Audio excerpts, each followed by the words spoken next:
Good morning, chat.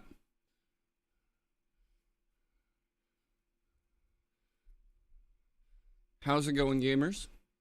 Everyone out there?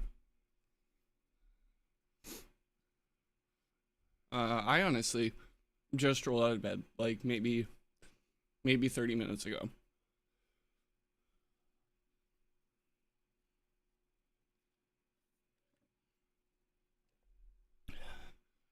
Like, I haven't had coffee yet.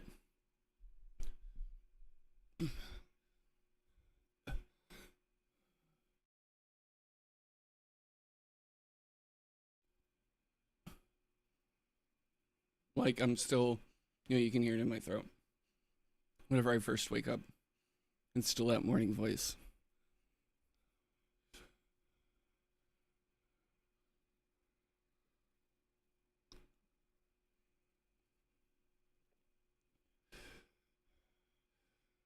But um, I've done some testing for Kissimmee. Um,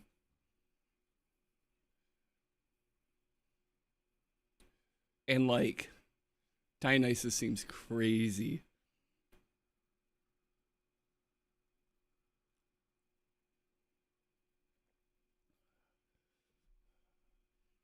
Only because Dionysus's madness seems like the best back row in the set.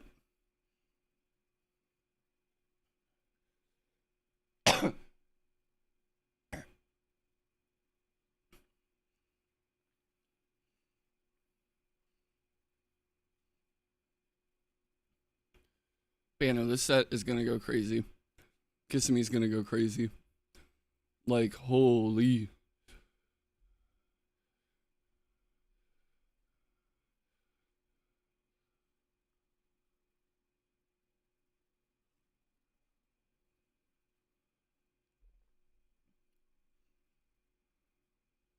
But yeah, probably just gonna be playing some Clash for a couple hours today, doing my dailies.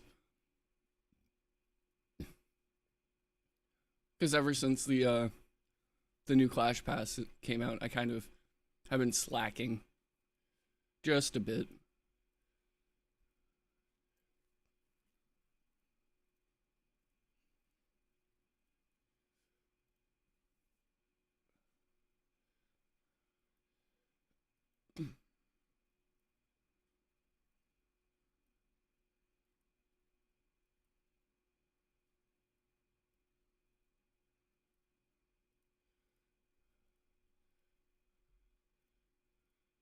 Um,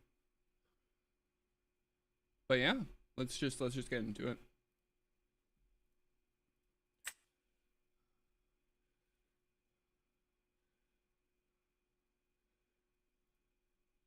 There we go.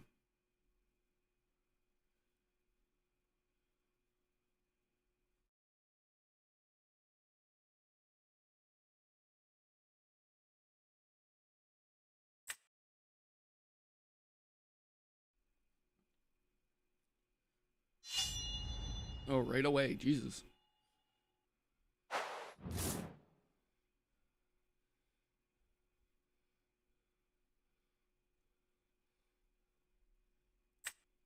I'll keep that, I guess.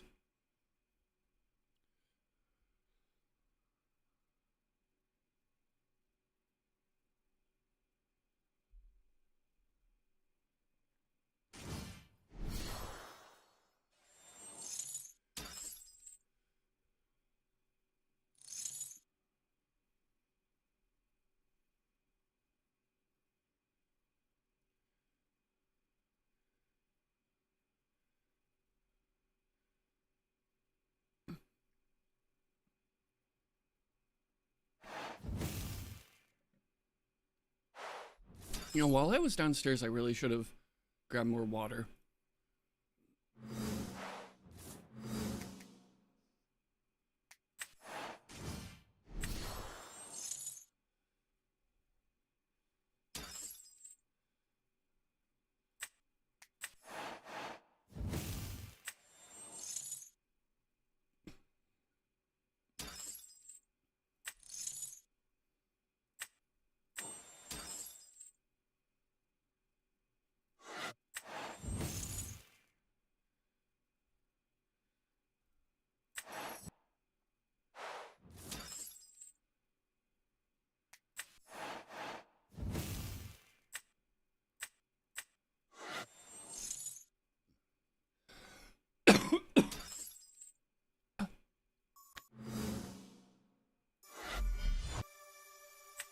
Forgot to set the Gorgons, but that's whatever.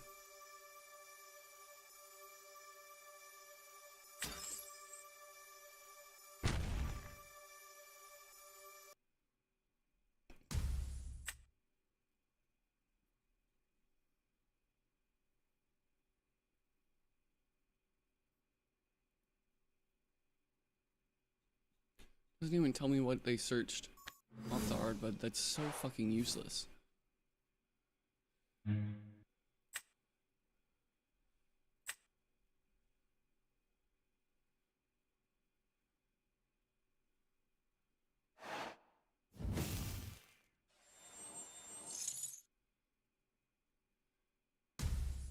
Well, that wasn't... The Gorgon's Gaze wasn't going to help against Earthquake either way.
You know, like, the one day that, you know, I wanted to give myself just a little treat during stream. Grubhub gives me a driver that's out in the fucking boonies.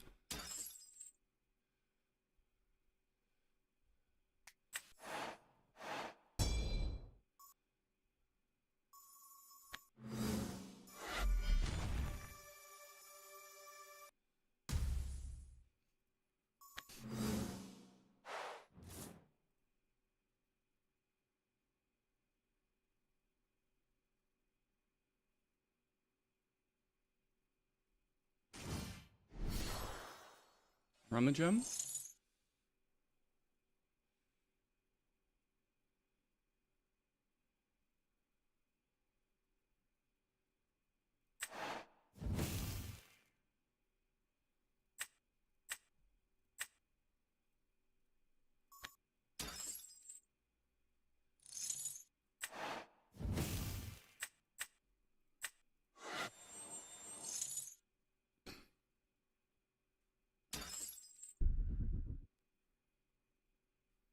No, you're not getting a search.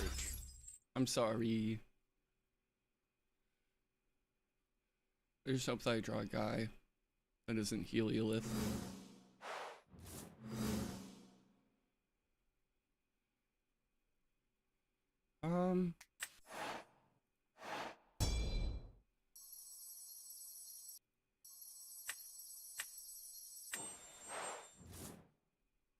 Oh yeah.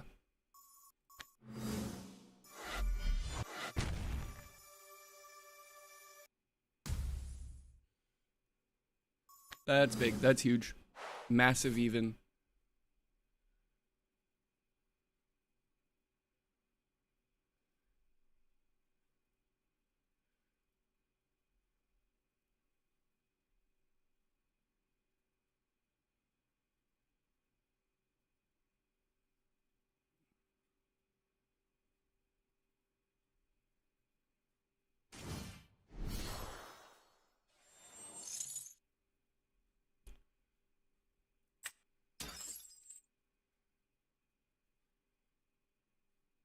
Okay, it's like a Bug Snacks Hermes kind of deal.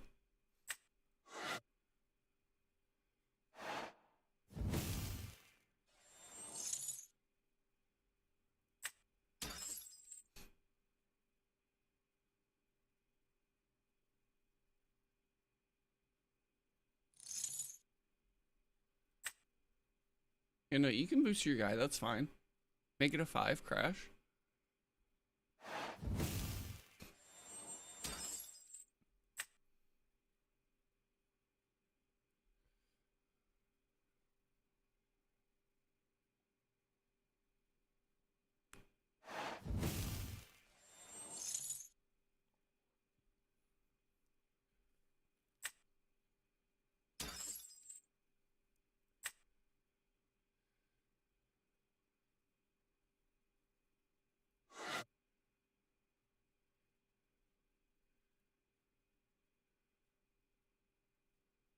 Teddy, thanks for the resub. Good morning. 20 months, that's a big number. Yes, sir.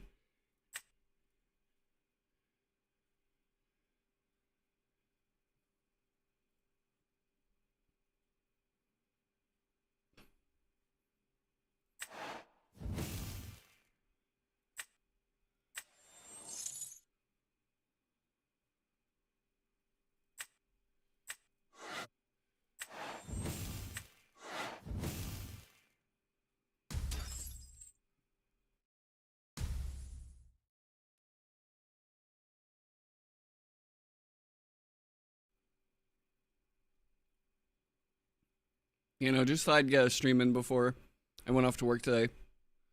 Because I'm going in pretty late.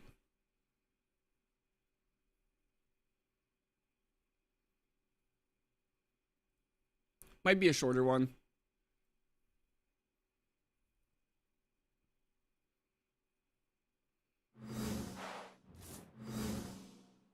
Okay.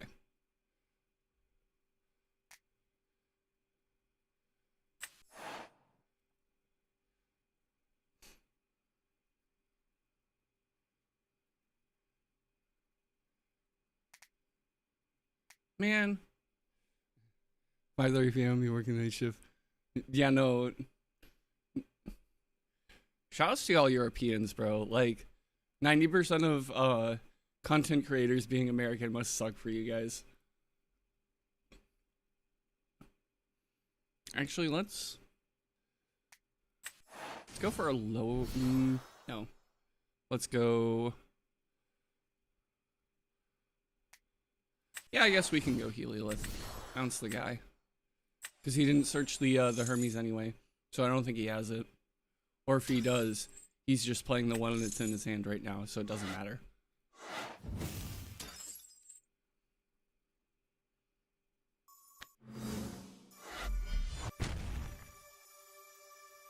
Oh, and the back row's another thing. You love to see it.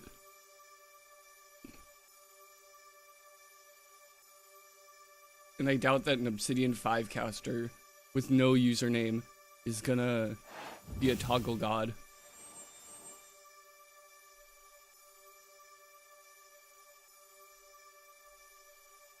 Oh, that's true.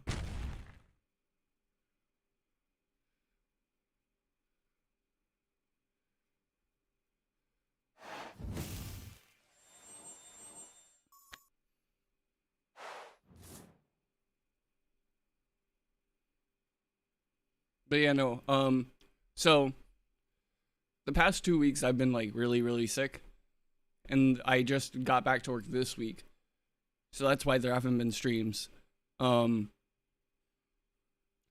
like if work keeps putting me on the same-ish schedule, you know, I might try and do these like, you know, early morning streams if I can fix my my sleep schedule. And then on like Sunday, Monday, Tuesday do like, you know, the later streams.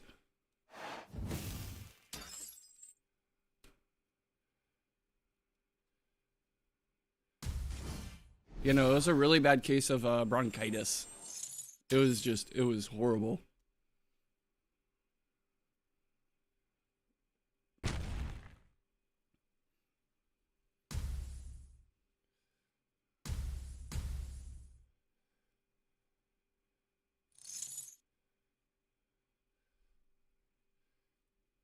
Okay.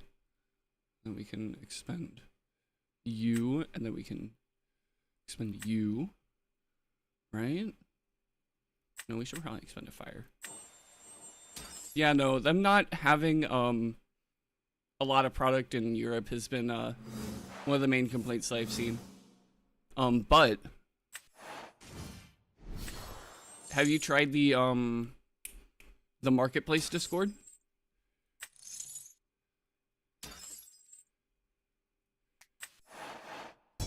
Because I know that there are some Europeans in there.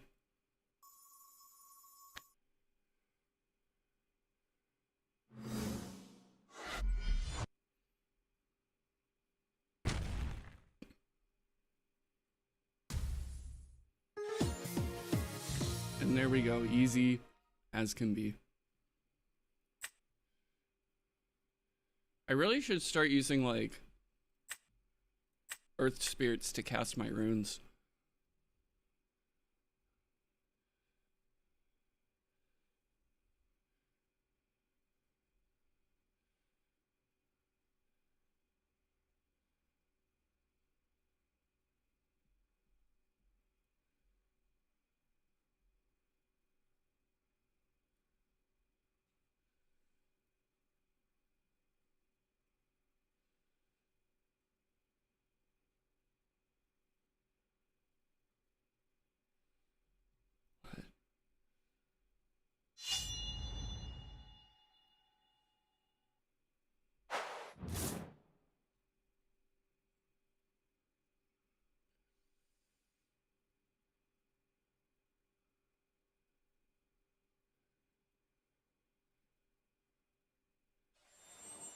Yeah, it's like a self-perpetuating thing, which is unfortunate.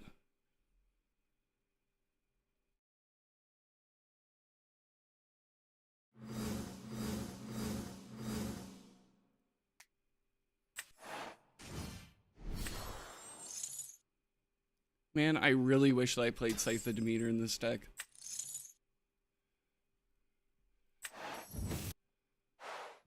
Specifically for this interaction.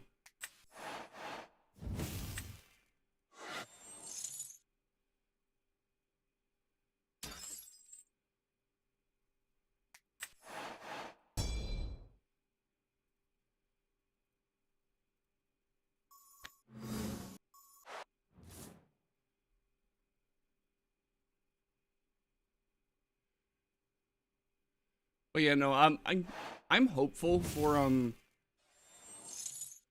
European distribution soon, TM. Cause I'm gonna be honest, I did not expect for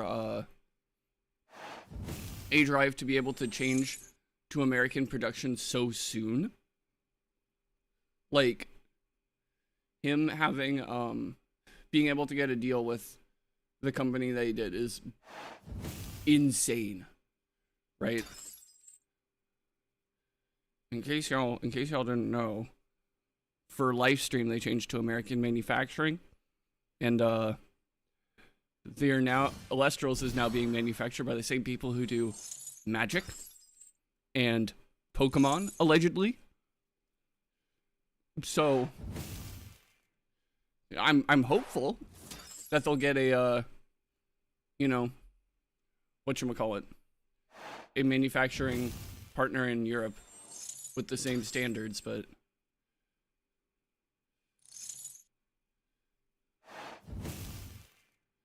that's the problem with indie TCGs, unfortunately.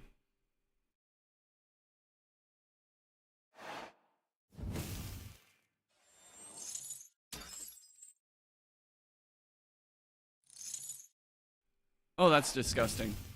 Yeah.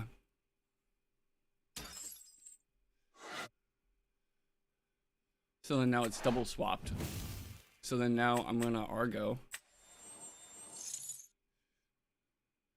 Dude, another fantastic Argo outplay by the one and only Mr. Ninja.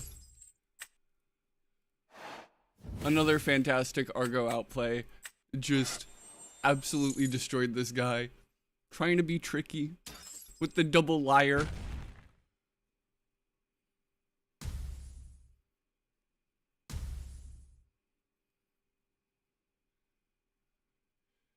And then now watch, we're gonna pay off the necklace. Wait, no, we can't. To cast the torch. Inshallah, we draw an invoke. That's not an invoke. Mm.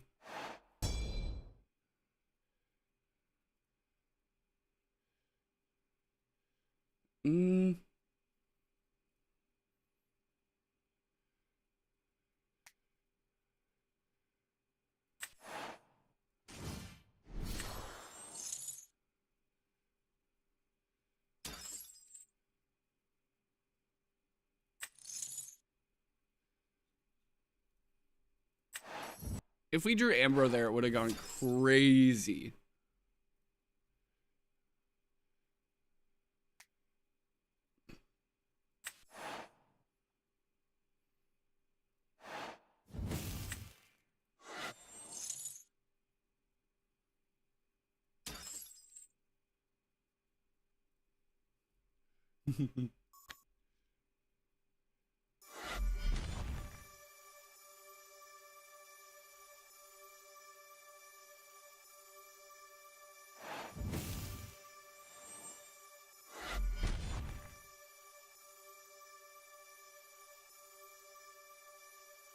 And I think I'm fine paying off the, I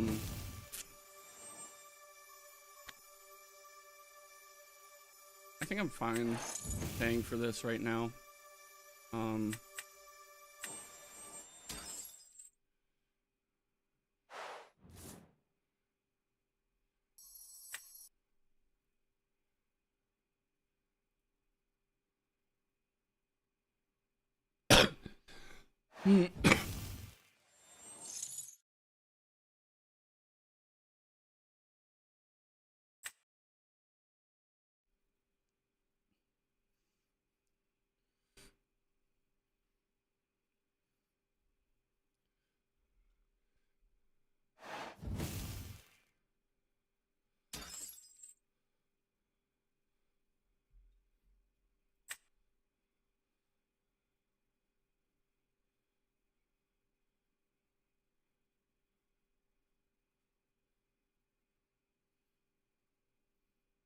No, I might want to write up a video that kind of outlines the,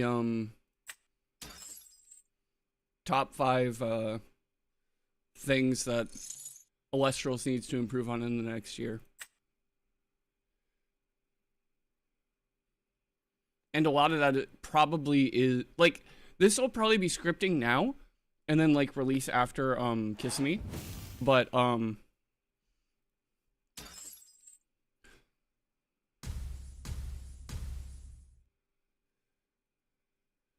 yeah, that's a lot of it is going to be international distribution.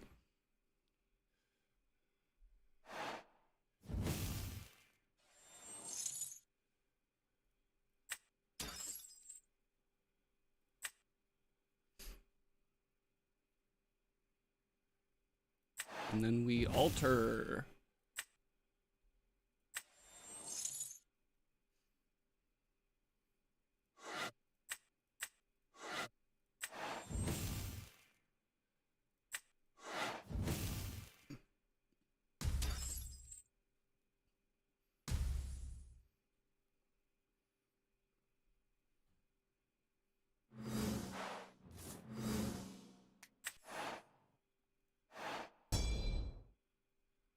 Do we hard ascend?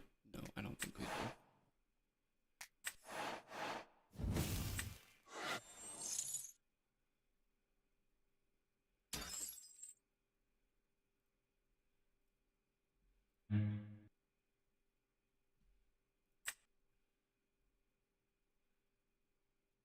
Yeah, like the two, like there are a lot of issues, not only with Clash, but the game in general. But like, okay.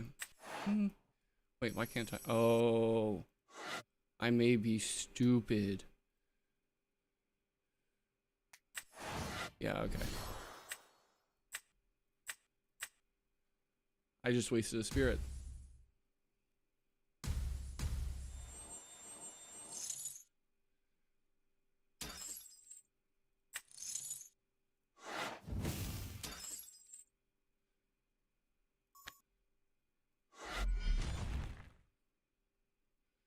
I may in fact be stupid, chat.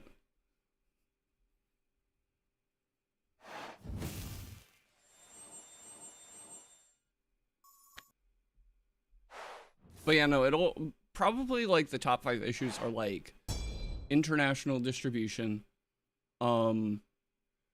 Clash, having like a good tutorial, not having enough events,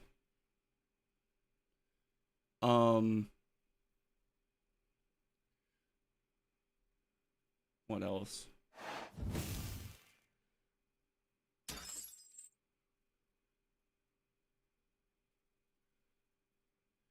If they announce the next open before, what's it called? Before the video comes out, it might just be like, you know, being able to get the sets before it opens, you know. Yeah. There needs to be not only like more events, but more diversity of events, you know.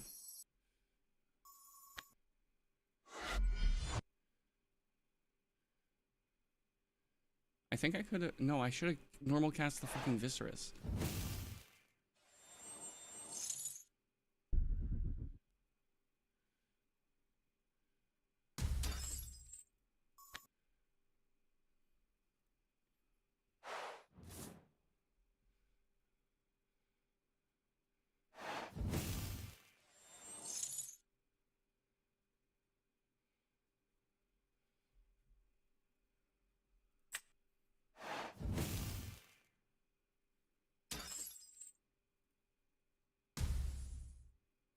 Yeah, I think I win this game.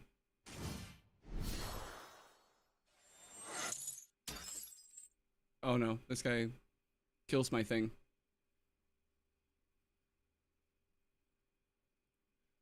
That is a bug. No. You had it, friend. You had it.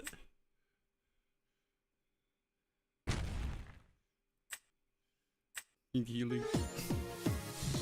Okay. My Grubhub is here. So I'll be back in like 3 seconds. Okay, chat? Sit tight.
Okay, chat. Little what information on this do I need to black out? Probably like this. So we got, if you guys want to know my Starbucks order, right? Wait, hold up. Ooh. Grande latte, triple blonde espresso with whole milk, a classic. And then I'm a multi-drink girly. I got one, which is just coffee with whole milk. 2, Trenta strawberry acai lemonade, no berries. And then 3, my latte. And then I guess 4, I got my water. From being bought this vial, that's crazy. That's a wild take, but I respect it. I respect it.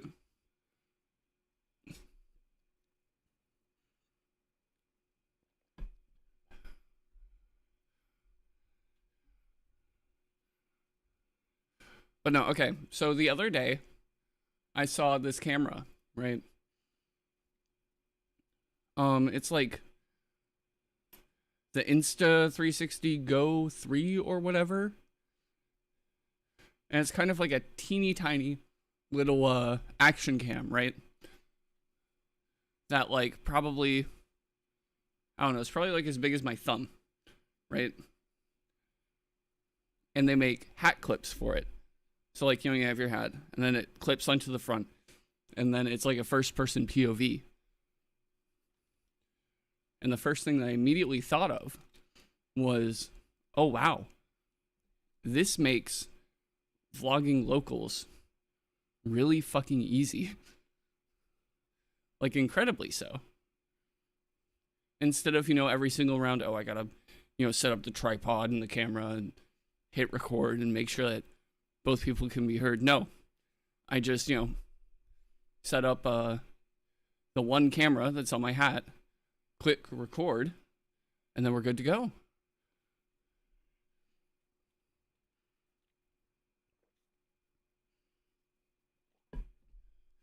So I don't think that I've seen like that style of content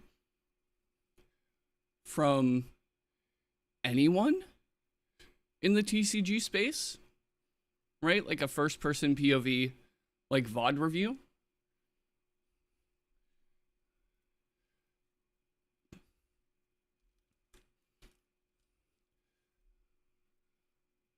And I don't know if people would watch that, right? Even though like the locals that I go to is like probably one of the more competitive locals for Alestrals, even though it's like really small. So there's about like 10 or so people that go to that locals, including me. And I think like 8 out of the 10 have credentials. Like have a top of some kind. And then also MBT goes there. So I've talked to Joseph a couple times in person, and he is like literally the exact same person as he is on stream. Like it's crazy. I expected for him, how like people describe that like A Drive when he's talking to people normally, he doesn't have like a YouTube voice, and then when he goes on camera, he turns it on. It's time for blah blah blah blah blah blah blah blah. No, Joseph is like the same way. He's like maybe a little bit more toned down, but like the Mr. Bussy. Yes, correct. It is the Mr. Bussy. If you actually go on his Twitter and go to his Alestrals local threads for the store regional like set thingy, like when was that? Like a month and a half ago? You'll see me. It's the God, what is that format called? There's like a set regional, I think is what it's called. No, not regional. And it's not a set championship. It's like you can only use cards from within the set, And for Firestorm, it was complete ass because they printed Full Tempest, and like nothing can out Full Tempest in that set.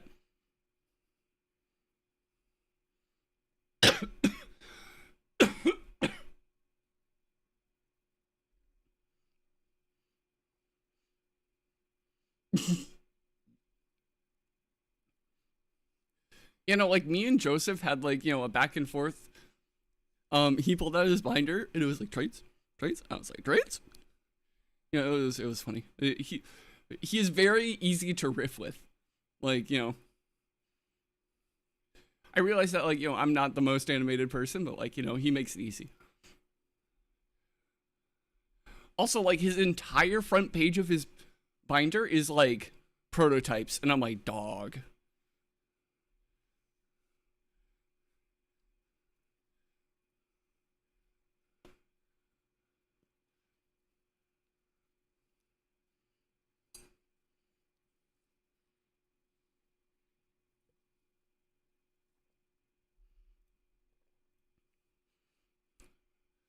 But you know, like, I don't know if people would watch that content of like a first person dubbed over locals vlog. Exactly, bank account. True, real. I just had to pay to rent the car that I'm gonna be driving for Kissimmee, and I am broke as hell. Like, I got paid this morning, and it just immediately went out the door.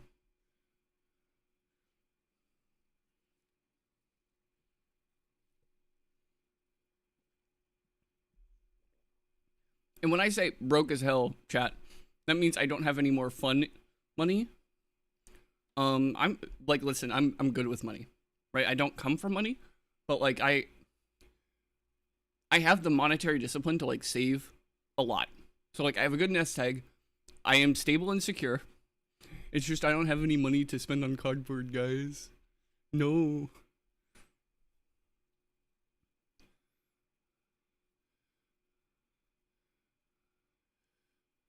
What up? Wait, no, you should have VIP. You should have VIP.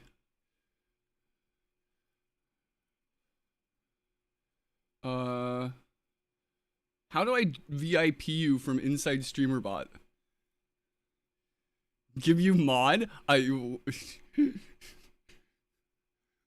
No, you'll probably okay, slash VIP who what when whale. Right? Did I spell that right? I'm not giving you mod yet, because I feel like you'd troll.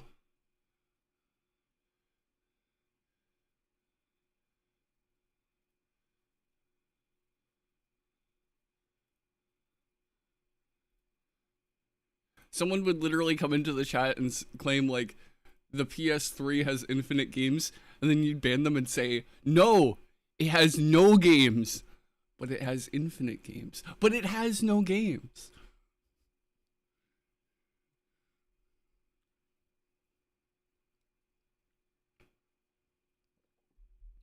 But yeah, we're just chilling out for a hot second while I drink some more coffee. You know, I have to be a 4-drink girly. I got normal coffee. I got a latte.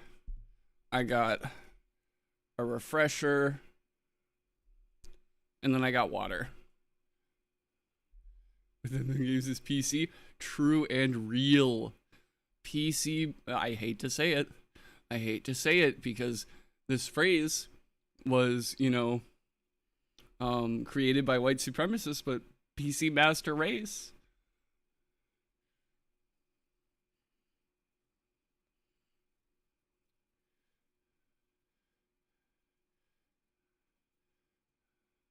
On my Nintendo PC right now.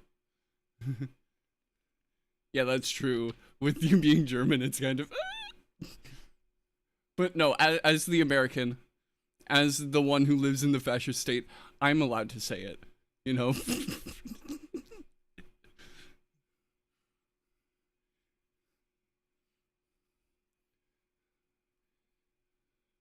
So also something that I've been thinking about, right, is I kind of want to go back to a buzz cut, like a really close buzz. Like, um, I know that I'm like literally at like the awkward stage between like, short hair and long hair, and I just need to write it out. But also, I watched an Anthony Fantano review yesterday. I'm like, wait a minute, me and him, like, we got the same thing going on. Skinny white boy with a beard, and then the difference between me and him is like he always has a buzz cut or shaves his head, and then I have this mess. So I'm like, wait a minute, could I pull off the Anthony Fantano look? Could I? Mayhaps.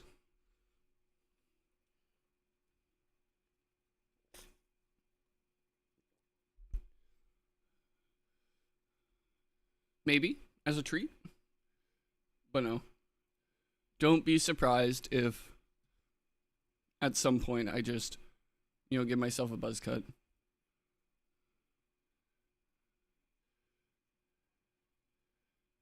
I used to have long hair, like back in the day, but then this April I shaved it all off. It's all gone.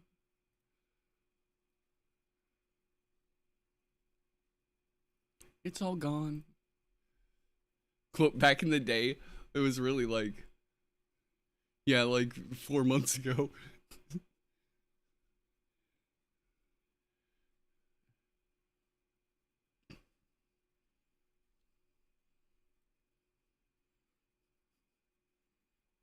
Well, yeah, no, I might go back to like a really short buzz.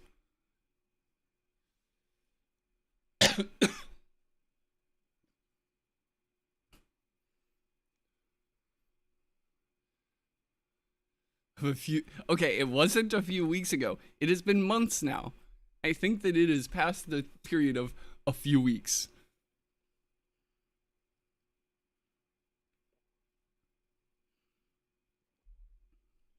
And when I did my buzz, I did a pretty long buzz anyway. Like, it wasn't super close.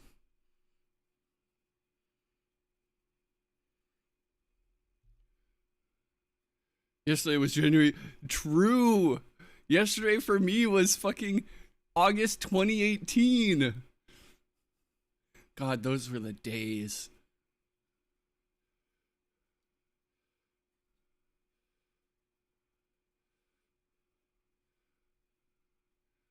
Man, I miss TOS format. TOS format was peak. Why can't they just bring it back? Just reverse the card pool. Dude, I miss TOS format so bad.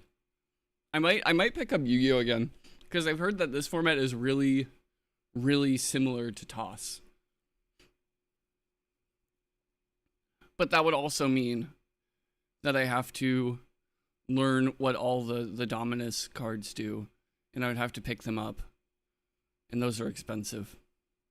Like, I'm pretty sure you can pick up like a Yummy Core for like what, $30, $40 American. Someone my age.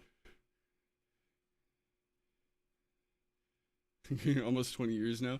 So like 20 years ago, I was 5. True. Yeah, I have no idea. I don't even keep track of the reprints anymore because I don't even buy cards, right? But I do have a big backlog of like shiny high rarity stuff that probably has gone down the drain because of the infinite printing of QCRs. But like I still have max rarity Mermail. I still have multi swap frogs. I still have secret first ashes, which are probably nothing at this point. What else do I have? I have like ulti first coelacanths.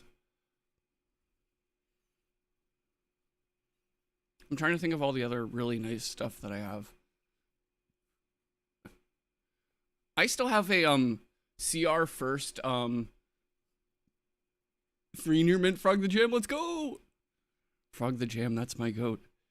Slime Toad Frog the Jam.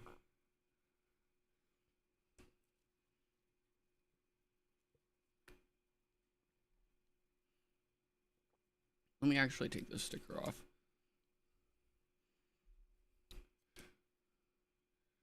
I mean, like, what identifying information does this even have on it? Oh wait, no, that's a store number. Yep, that could dox me very easily. Yep.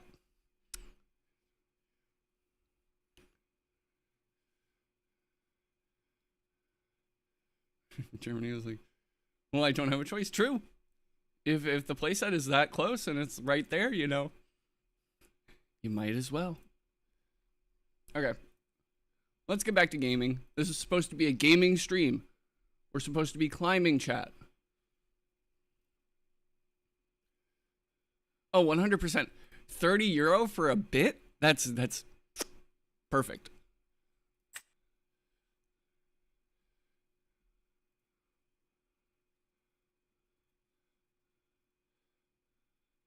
I also need to redo all my commands. Like, I think I have everything for the stream element spot turned off right now. But I need to port all of that over to StreamerBot.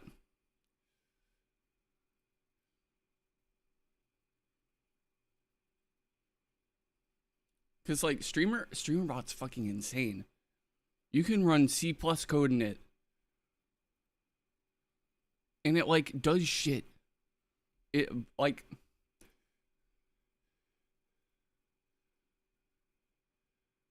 it's gone on Card Market. No. Yeah, C++. Whatever. I'm missing one plus. Okay.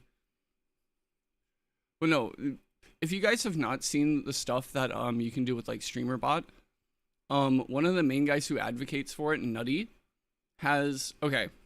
So this is the most batshit insane thing I've ever seen. So yeah, exactly. So he has, right? He has StreamerBot.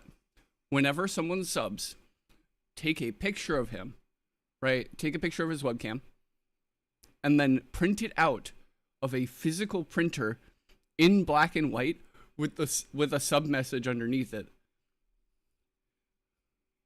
Like, there's some seriously wild shit that you can do with StreamerBot. It's like one of those platforms where you don't ask, what can you do? You ask, what can't it do?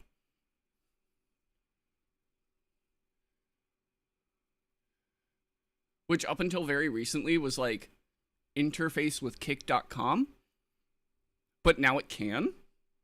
So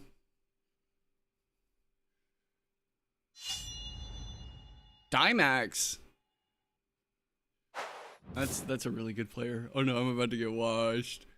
I'm about to get washed.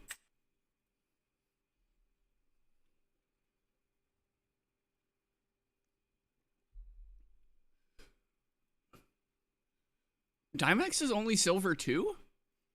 What? Rabito.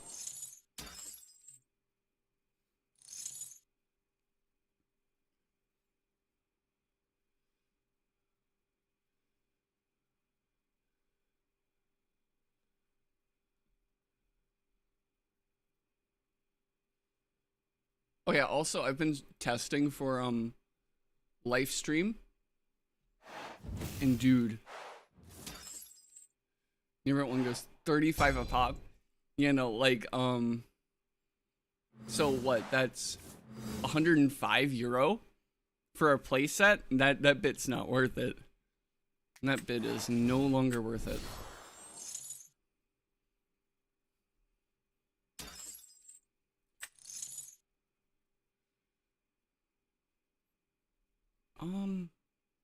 Honestly, Ultra Visco is crazy.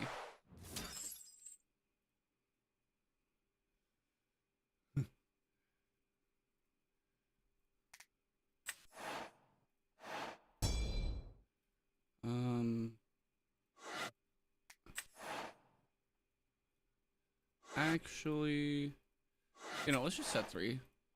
He doesn't have Hurricane. There's no way he has Hurricane.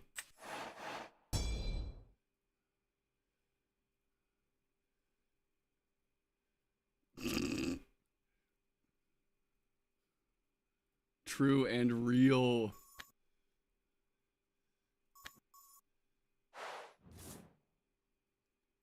Oh, Teddy, were you here the day that Dragoon got announced for the TCG?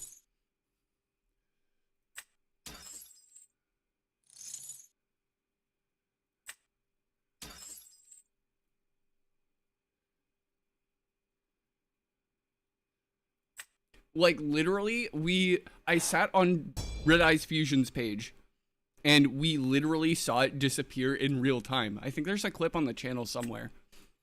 But it was so funny.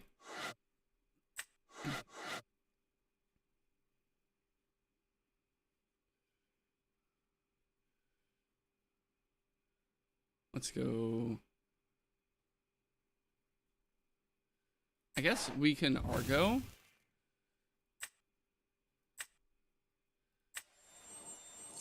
And then we equip Liar to the Ast Rabbit.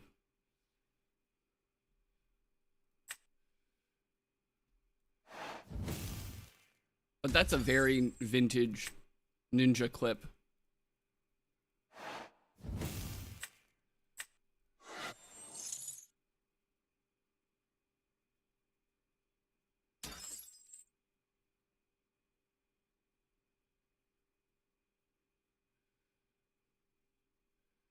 Yeah, like, Dragoon on release was so crazy.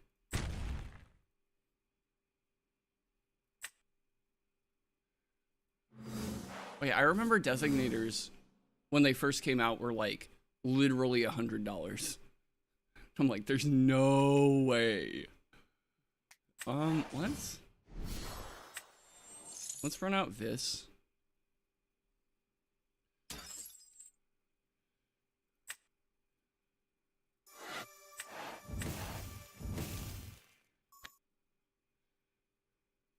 Let's go battle phase.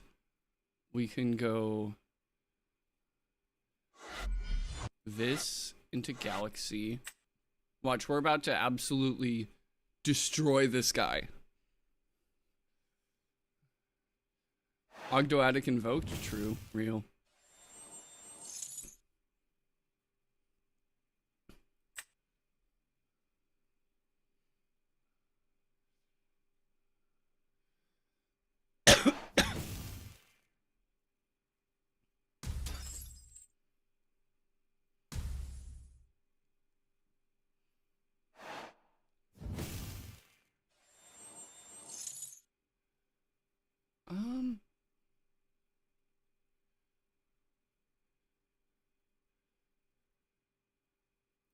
Yeah, no, I think I just Tsunami here. Switch my own guy.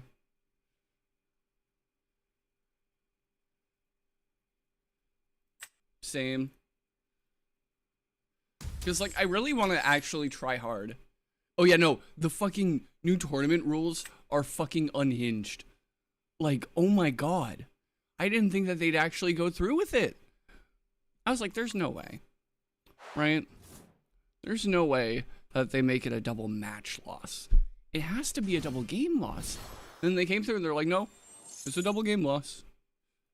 And I'm like, brother.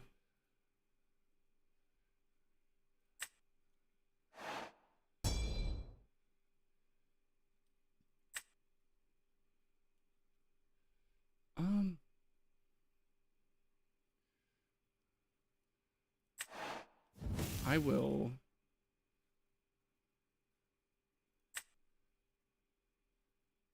Wait, no, let's pay for it with a fire. And then we're gonna siphon off with a liar to the Viscerus and then change it to attack. And then he's gonna take a damage.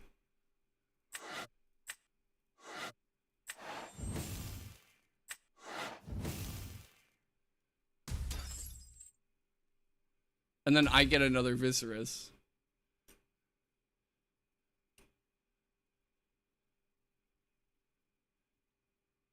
Yeah, like, topping a YCS is gonna be so much harder now. Oh my god. Okay, no, that's fair.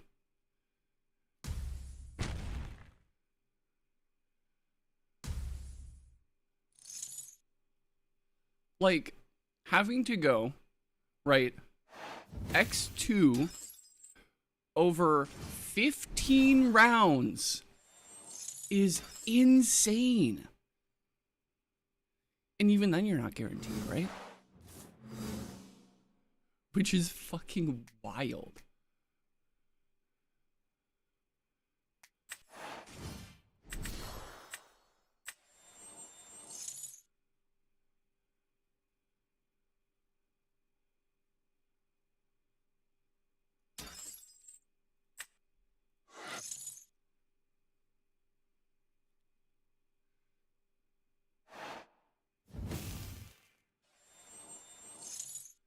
Yeah, like I don't know who at corporate came up with that decision to, like, you know, change the end of match procedure shit and like change the YCS format, but like dog,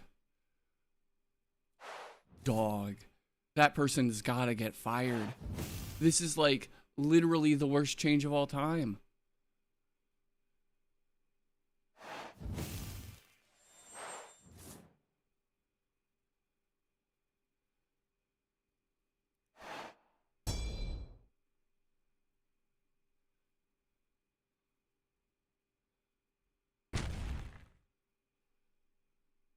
And also, you know, listen, if there are, you know, Yu-Gi-Oh players that want to get off the bandwagon, there is this, you know, little indie TCG that I know of that, you know, feels a lot like Edison format. I mean, I'm just saying, chat. I'm just saying, chat. There is a nice little TCG by a guy named A Drive.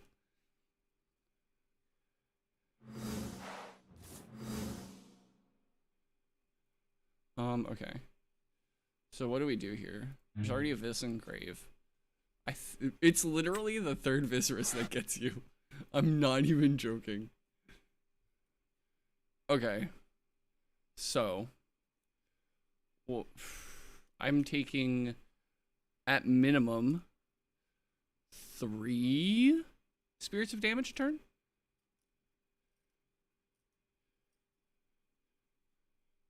Well, no. Okay. So here's the play. Here's the play. I would love to true. Like, I feel like Lestral's biggest problem is that, like,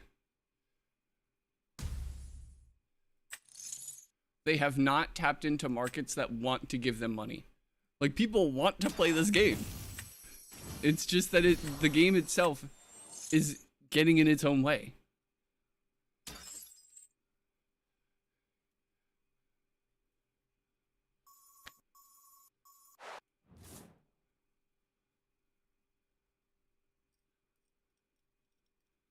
Yeah, like the biggest thing is like you need to get a distributor for Europe. You need to get a distributor for Australia, because there's surprisingly a big contingent of Australian players. There's like probably like 30, 40 of them. And the game is like small as this. That's more than like most individual states.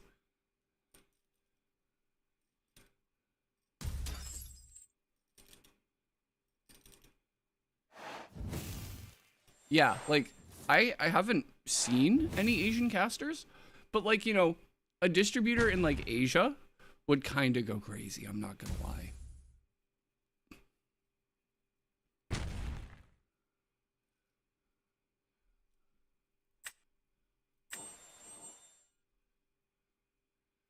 Like, you need to get that shit in China. Like, China would eat this shit up.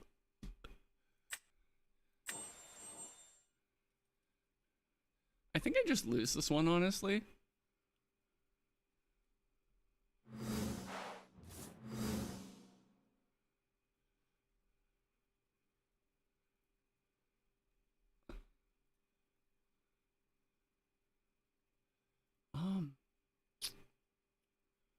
Because then what? Next turn, I take 3 at minimum. If I use a spirit here, you know, I think I just lose. Yeah, the only way that that could go badly is if you partner with Konami, which I don't think that A-Drive would.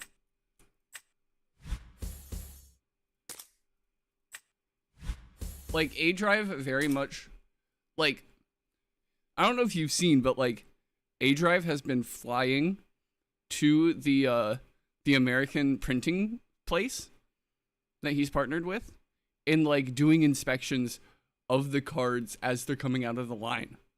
Like, he wants to be able to do that.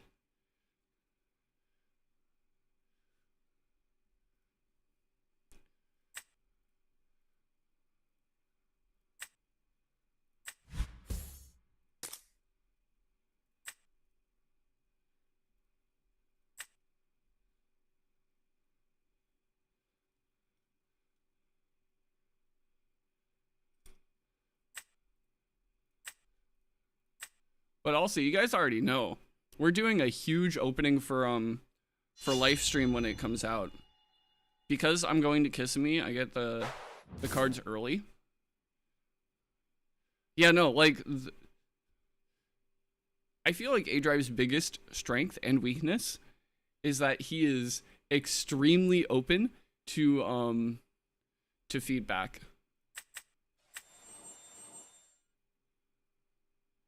Like, sometimes that's for better, sometimes that's for worse. But, you know, it is what it is. This is, I don't want to mulligan a second time, but no, that like avoid change was so good. Like, oh my god. Also, supposedly, not in this month's Shattered Stars, but in October's Shattered Stars, with the Lunar, oh my, there's supposed to be a full art like avoid in there. I think that was teased.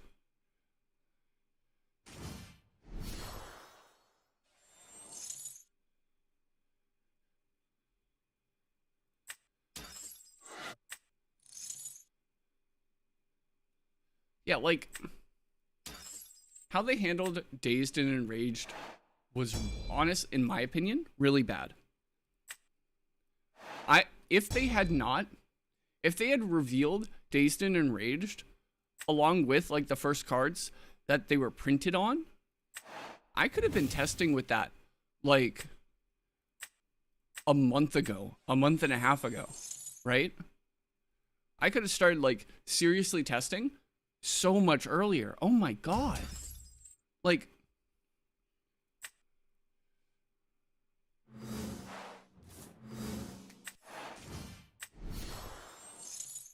so much earlier.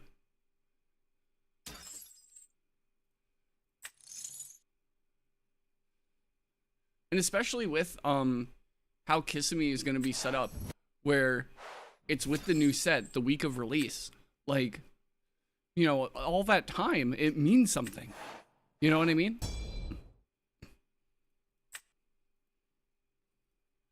And then we go combat.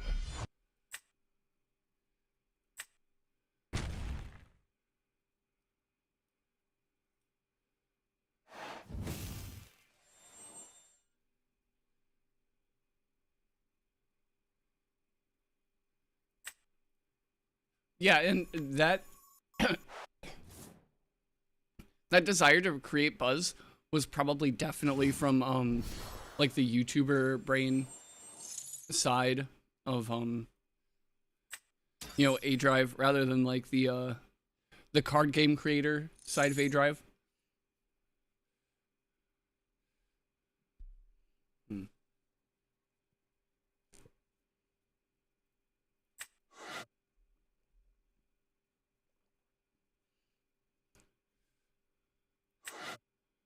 Okay, so he's targeting shield. That's fine.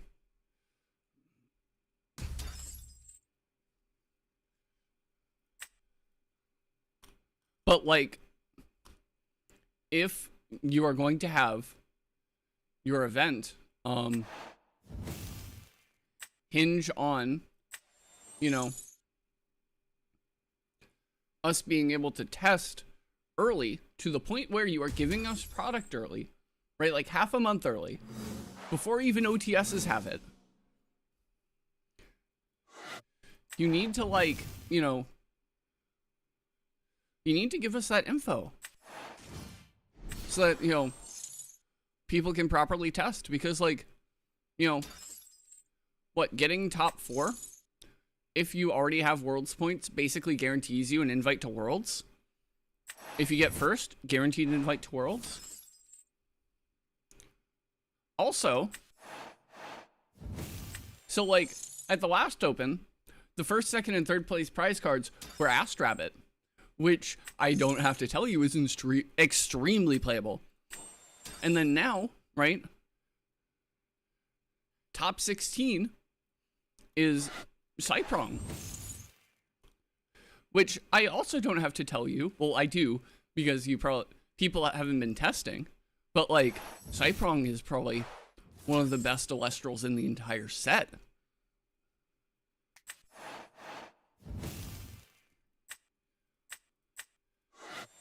That top 16 Cyprong is going to be very valuable. That card is insane.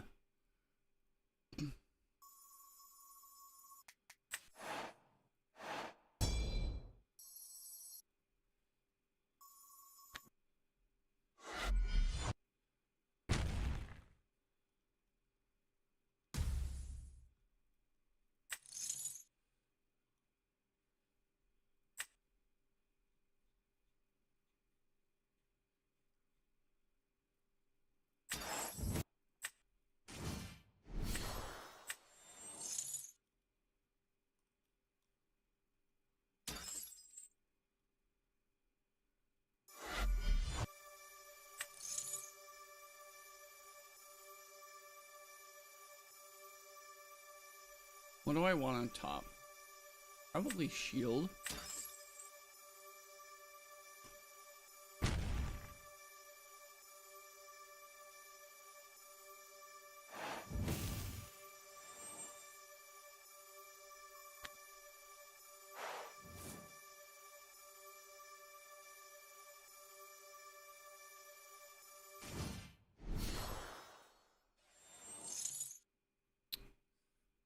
Yeah, that's fine.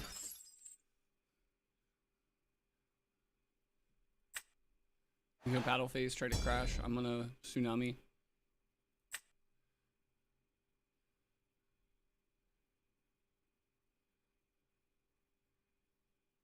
Yeah, we do. It was revealed like a couple weeks ago, like maybe a week, 2 ago. Dazed is that Alestral just cannot declare an attack.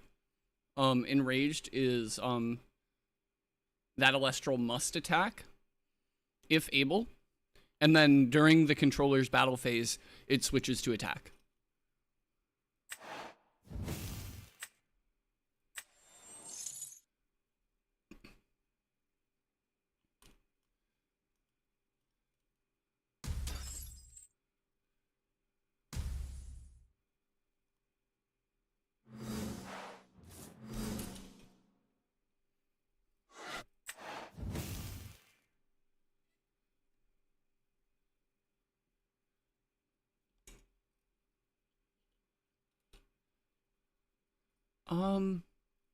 We could push for a lot of damage here. Do I have the Solar Spirits? I do.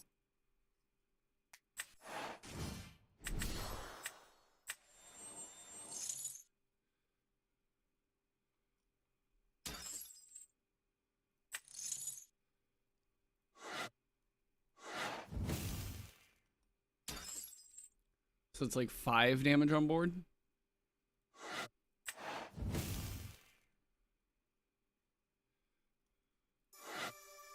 Like, Giant Skyhawk, the head judge for everything, was on the, Expendedrop podcast the other day.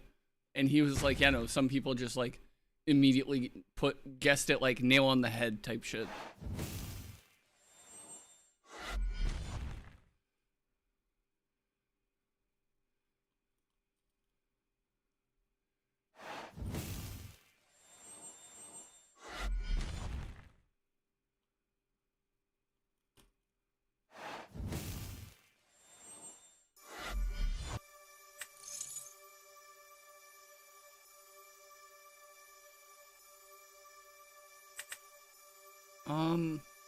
Let's put Galaxy on top. Even though I don't have water spirits. Probably should have put Lavalith on the top so I could send over the Volcaries. But I don't think this back row is anything.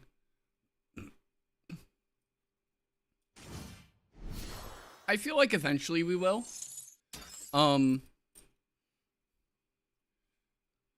Because, right, if you look at the spirits, they all have subtypes. If you look at the actual spirits themselves. So, like, if they were to print another Earth spirit, there would be a reason for it to have another subtype, right? Besides, Golem or whatever it is. Like, it's just this subtype, right? So I'm pretty sure that, Teratlus has this subtype.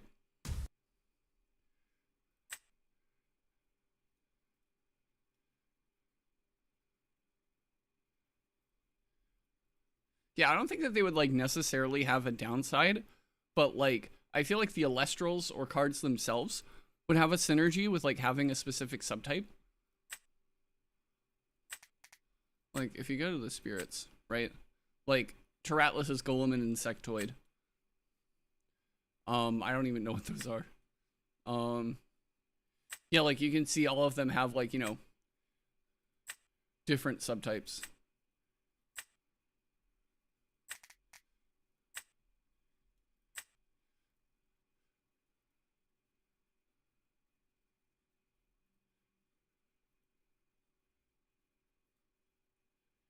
Yeah, I mean, like, I feel like it'll be more of a snow-covered land situation. That, like, it doesn't really matter, but you'll play them, like, the different spirits, if there's a specific synergy that you're looking to, you know, take advantage of.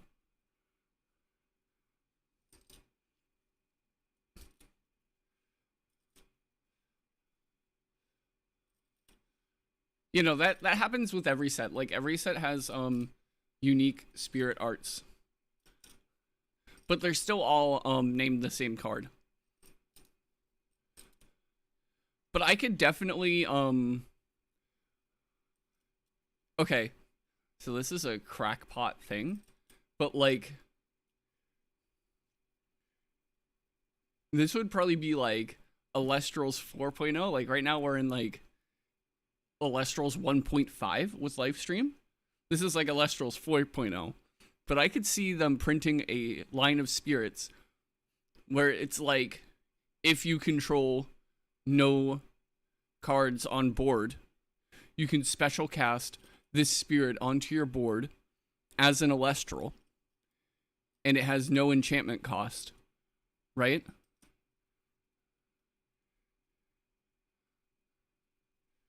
Exactly, like, so, hold up.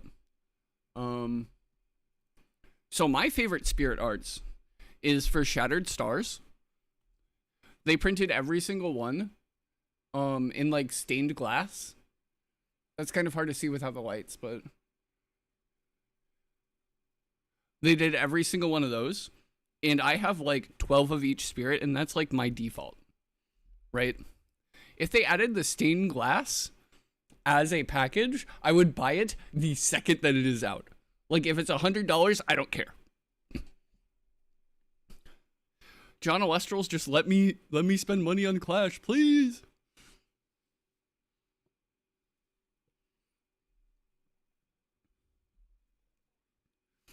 Also, Mr. Alestrals, full art Argo when?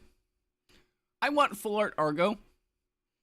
You already have full art resting on your laurels. I want full art Argo.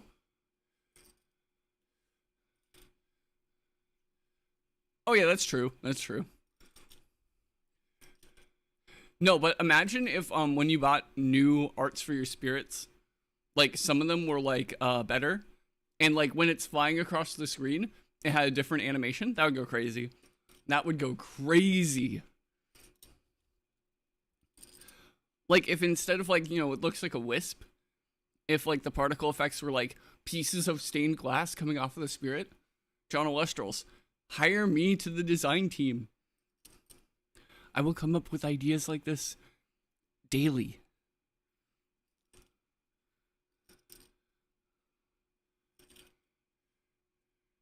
Ardrillas, thanks for the follow. Appreciate it. Welcome.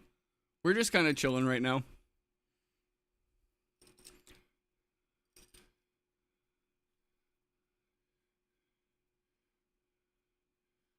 I think they already have like alt arts for all the bears.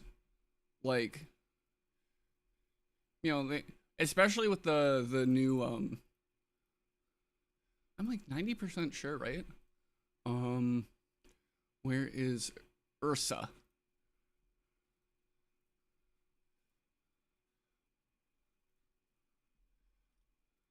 Wait, no. I have to go to cards and then Ursa, right? Like, you've got the altar Abomin Ursa, you've got the stellar Don't Poke the Bear.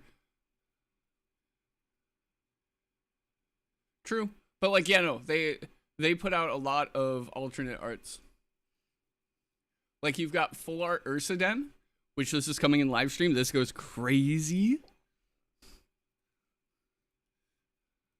You've got Stellar Ursecoat. You've got other Stellar Ursecoat. You've got the Shattered Stars Urseer, but then the Stellar Urseer as well. You've got Stellar Ursmog grabbing the Funglow. Bad idea.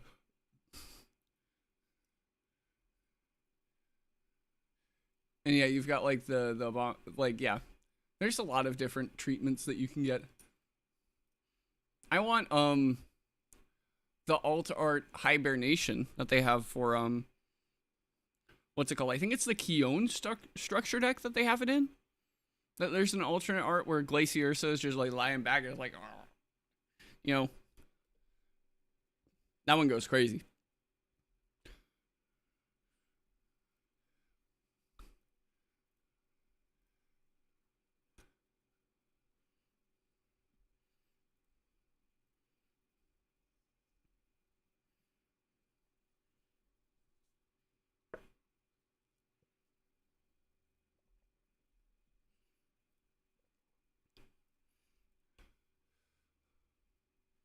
All right, I need to go use the restroom. I'll be back, chat. Just sit tight for a hot second. Of the decision that if you pick up a structure deck, you can play it in the tournaments. Exactly.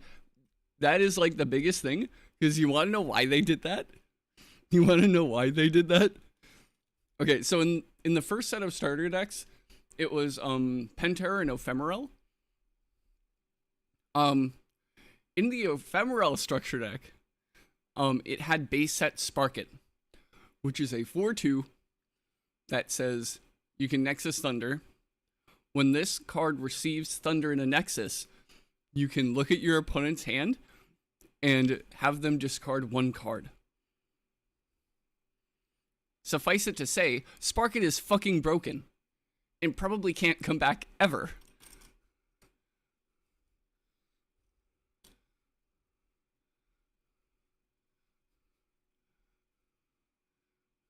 Spark-It is so broken. Like, being able to go Spark-It onto Rabbit, look for 3, and then Altar of Stars, Rabbit onto Spark-It, hand rip. Like, also Spark-It Zeus, Spark-It being like a 7? That's crazy. Anyway, I need a pee. I'll be right back. Wait, no, wrong screen. Wrong screen.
All right, chat, we're back.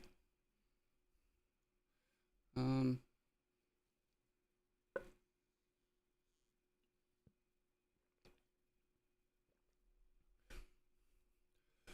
but yeah, no, if you guys haven't checked it out, I've been uploading on the YouTube again. Link should be somewhere down there. If not, it's the same here as it is on YouTube. I've been uploading shorts. I uploaded a full fat video where I made some decks for live stream with proxies. It was really fun.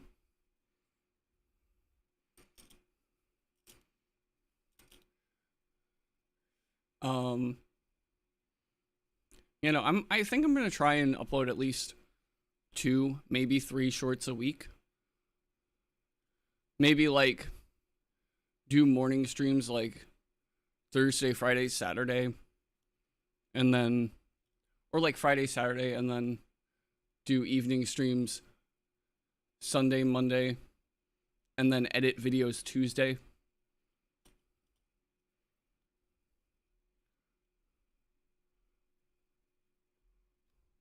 I don't know. I'm still like, you know, feeling it all out, seeing what feels good, you know, how much I can realistically do.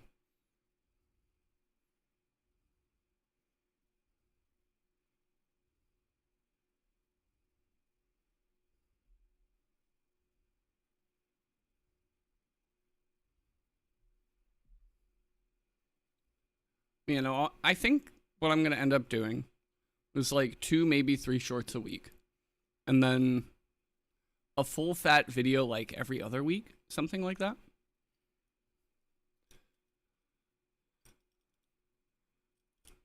And then see how that works.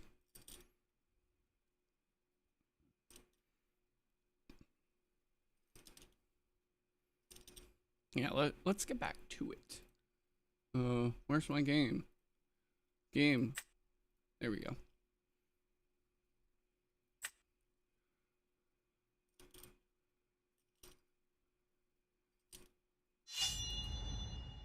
Voldusk Gamer 69 420. Let's go. That is a username and a half.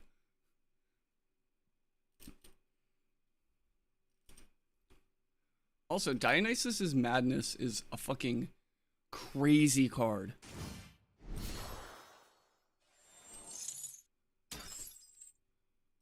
Like, that card is fucking broken. So, like, you target an Alestral, and you daze it or you enrage it, right? And then, if you have Dionysus on board, you can change that Alestral's position and then re-enchant a Earth from your underworld to a Dionysus that you control. Card, like, literally reads like a custom card. And it's searchable.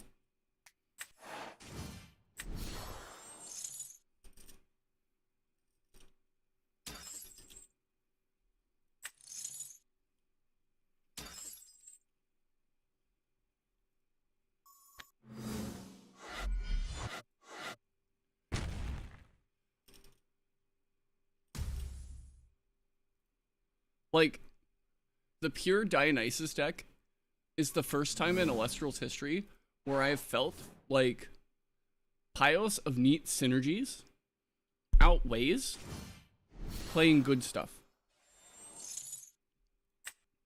And that's saying something.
think what we do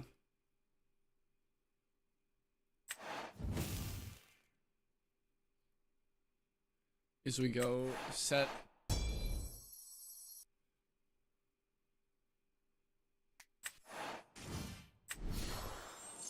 I'll go Kinleo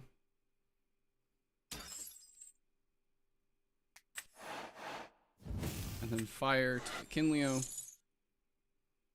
So that's a 5. Enter battle phase. Swing. Foretell.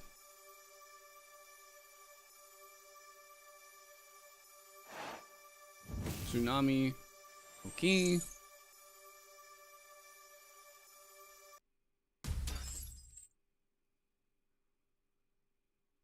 Mr. Lith. Yeah, that order's fine. It's understandable. What'd you make it for dinner, Teddy?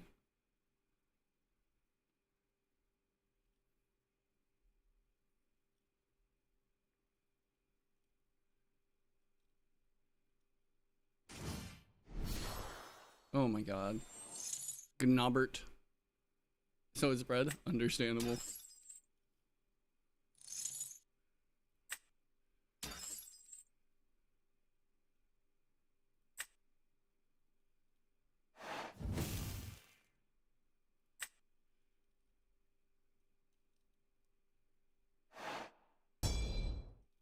I really hope that he attacks the werepup first.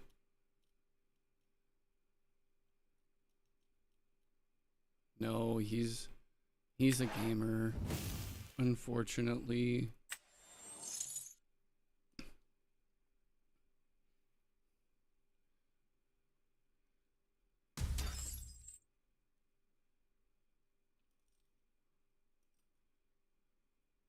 Because then now he can full moon ascend into Like a Void, and then Like a Void swing over.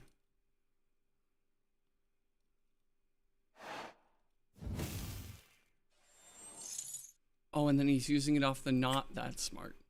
That is smart.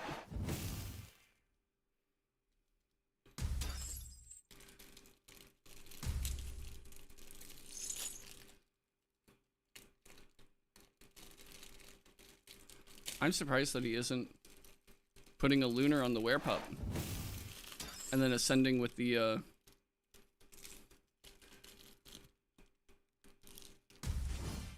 with water.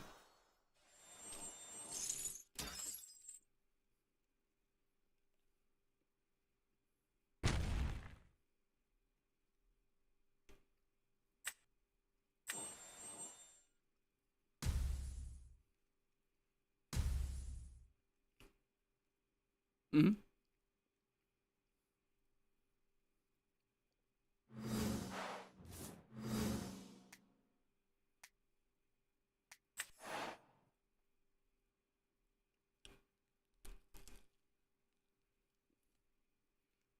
Mm-hmm.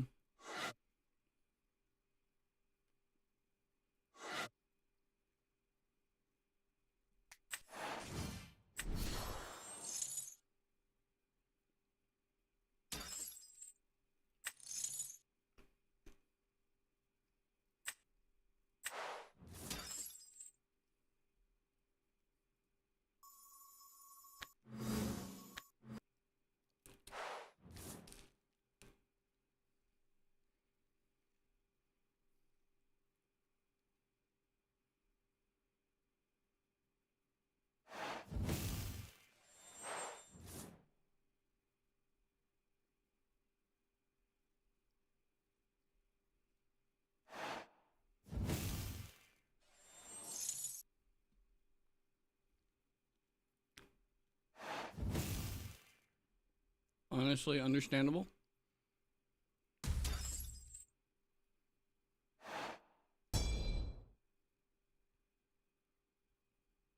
And then he probably re-enchants the Like a Void.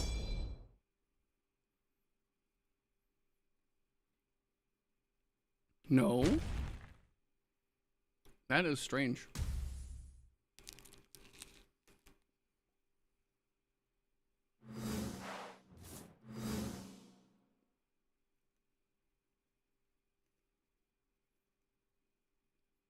Hmm.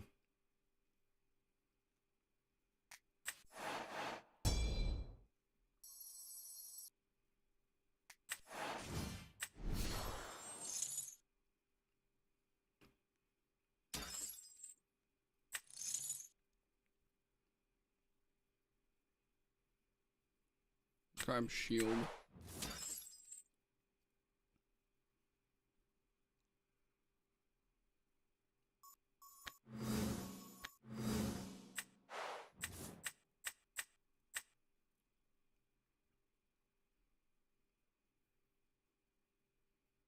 But yeah, no, like my win rate on a lot of my decks have kind of done like an upside down parabola where it's like, oh yeah, no, when I'm playing games where it's like free 99, I have a really high win rate. But then as I climb, it gets lower. But then as I get better with the deck, it is now started to go back up.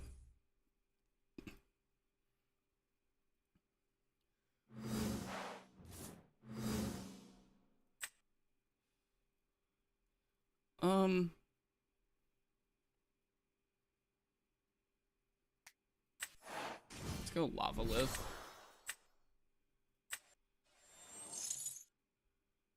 Honestly, I could just even out the board state here.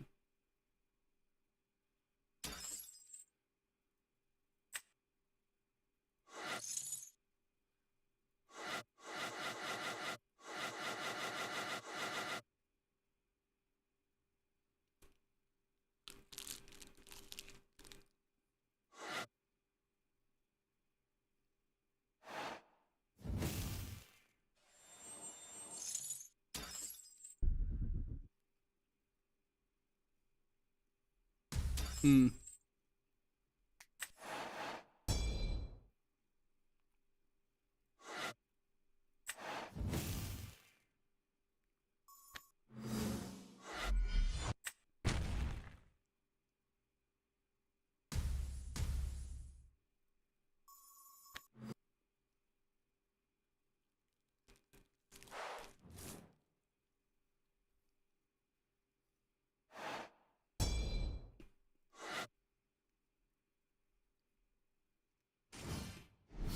Hmm. I concur.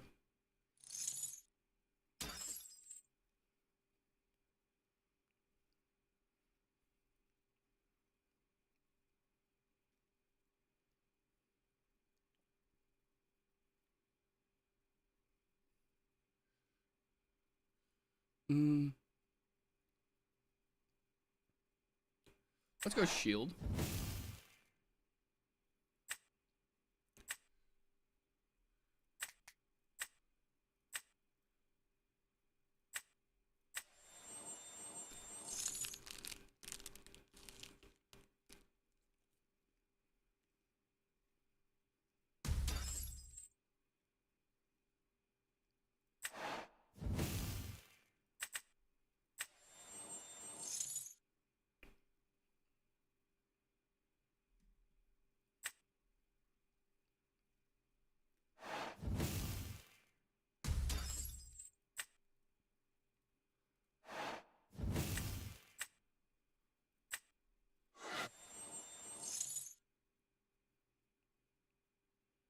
Oh yeah, 100%.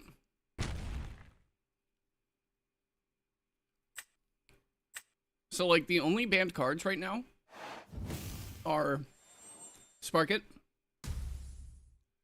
Drataya, and Elichik. And then Champ Like a Void, right? Four banned cards. 3 of them were printed in base set.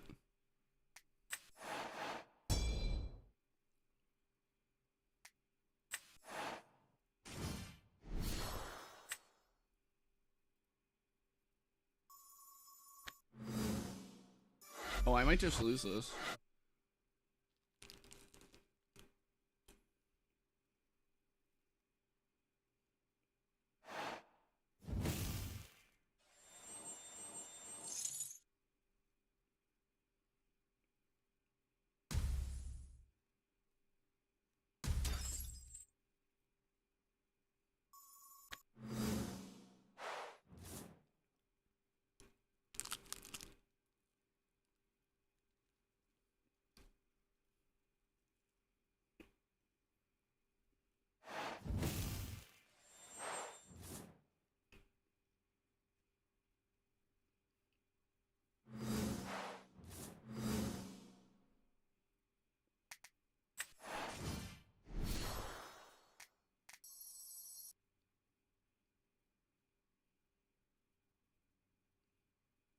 Mm-hmm.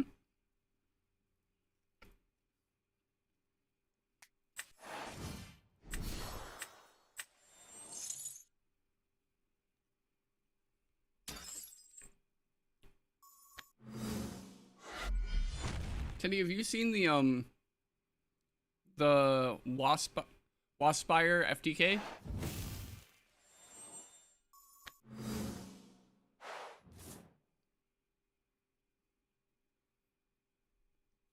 Oh, we gotta watch that video after this, because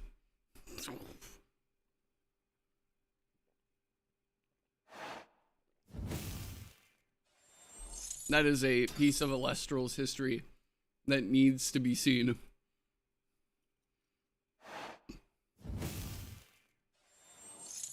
Ambro? Man, I wish I could get an Ambro right now, please!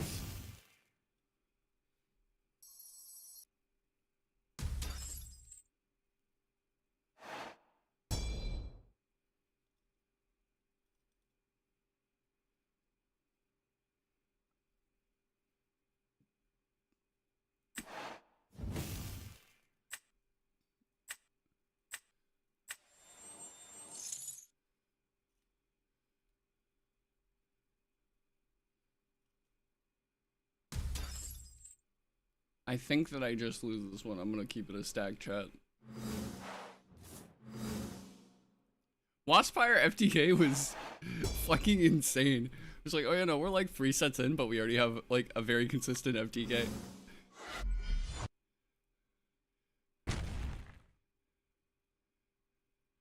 There are a couple FTKs, but Waspire was the only like really consistent one. The other ones are like 9 card combos.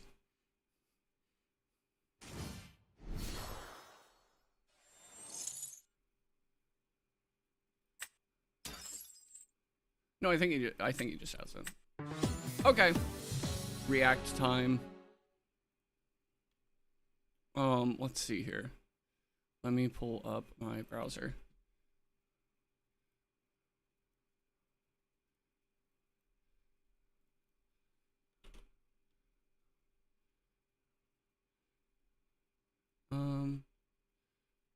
Alestrals, Wasp, Fire, FTK.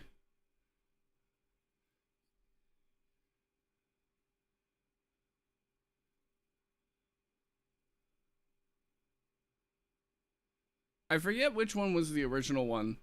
Was the original video the one by Alestronauts or by Caster's Corner?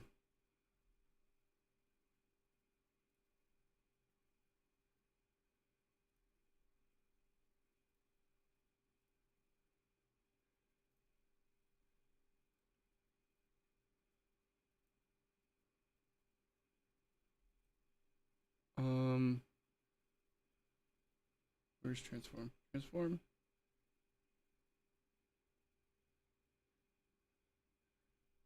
Fit to screen. Oh yeah, no, it was this one. Okay. So let's pause the music.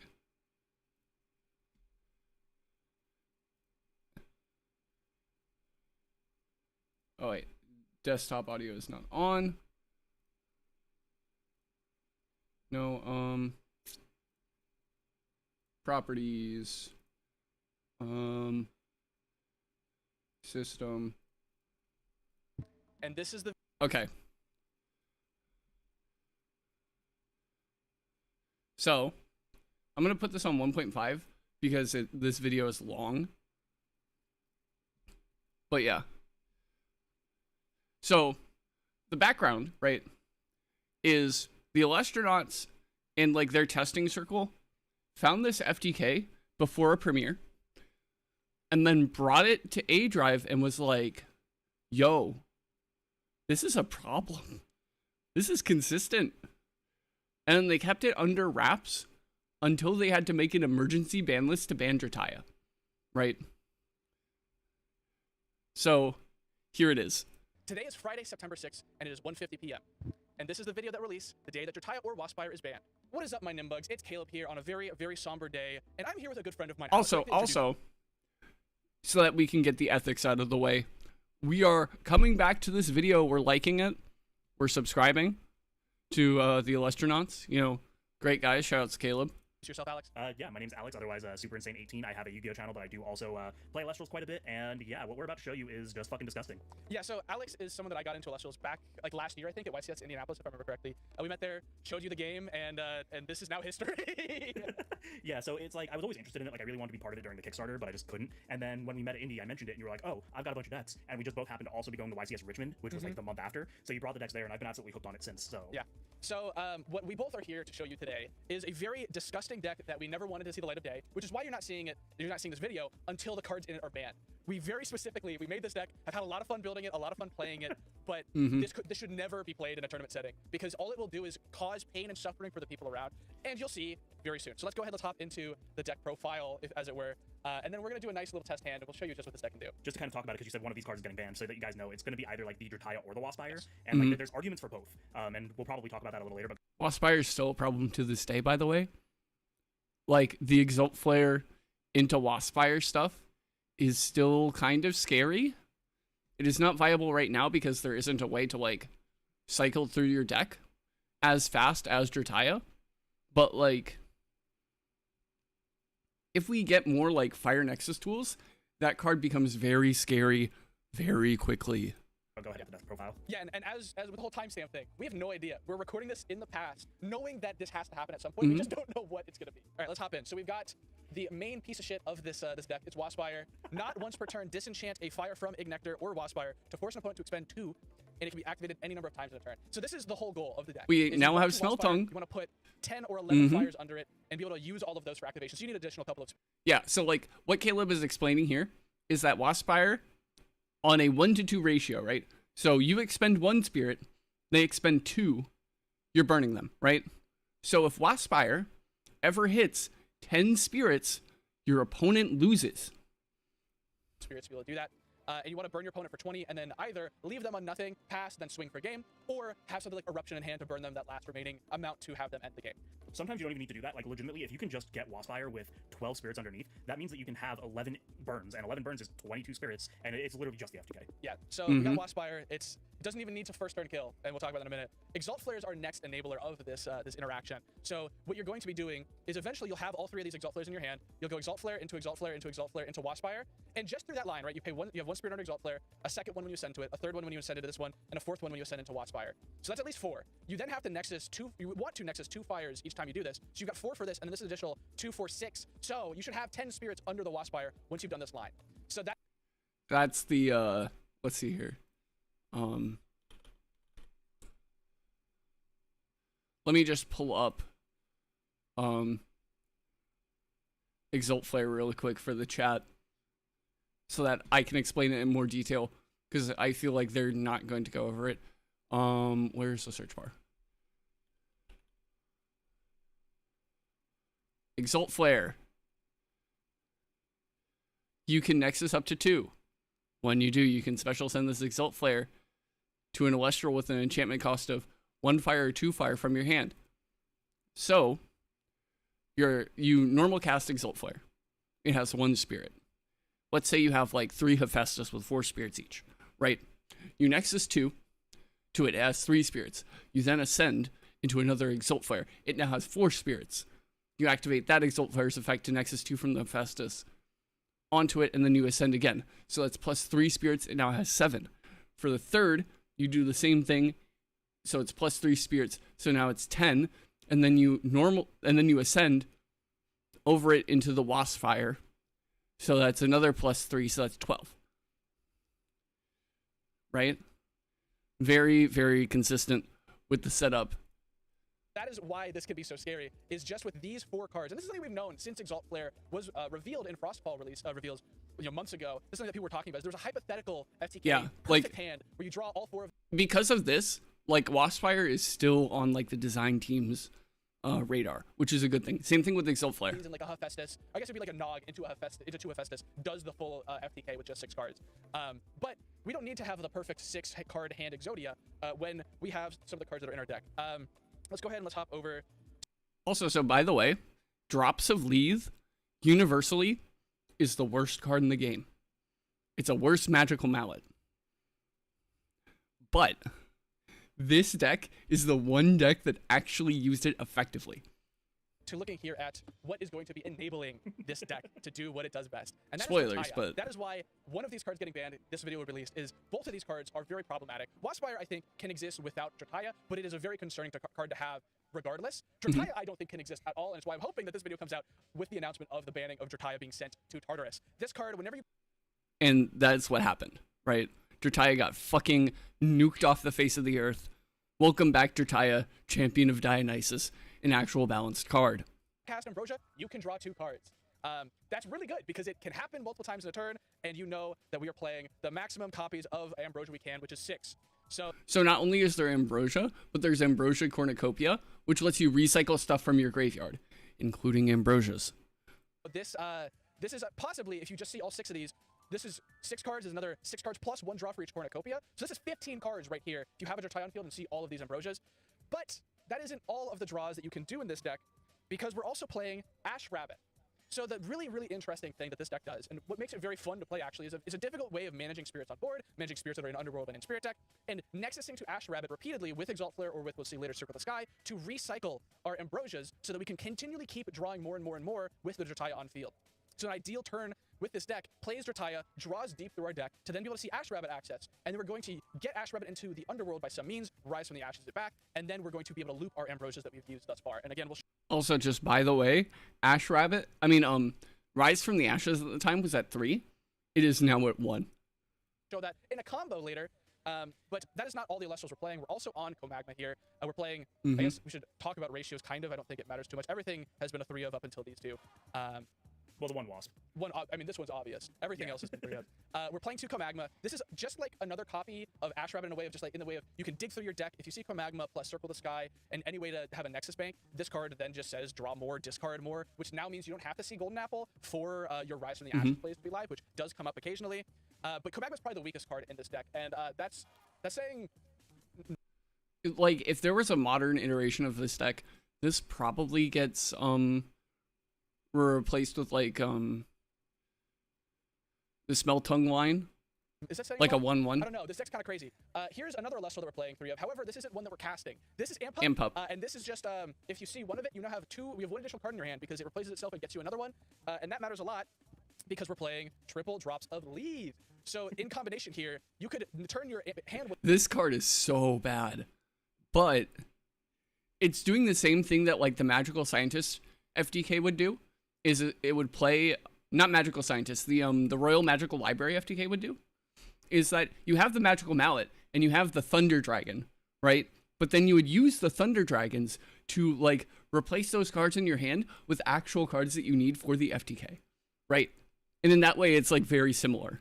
With 1 Amp Up and Leave into drawing 6, which is pretty good, except the fact that you can also sculpt along the way. So it's not just draw 6, it's, oh, I really like the Ambrosia I have in hand, I just need to see a Drataya, or something like that. Like, there's stuff like that. Leave is probably the best card in this deck, I'll be honest. This card's crazy. It's the best card in this deck that isn't ban-worthy, to be clear. Amp Up is just wild. It's very funny that he says that, because outside of this deck exactly, Drops of Leave is such an ass card. Like, it is like, quite literally, probably the worst card in the entire game of Elestrals. Wild, because like obviously we're playing the Leave, so you can draw extra cards with it, but also from the deck thinning perspective, because I mean we haven't shown it yet, but people should be able to expect we're playing Nectar of Gods, and so like if you open up the Nectar of Gods and an Amp Up. So, funny thing about Nog now, Nog's searchable. So hold up.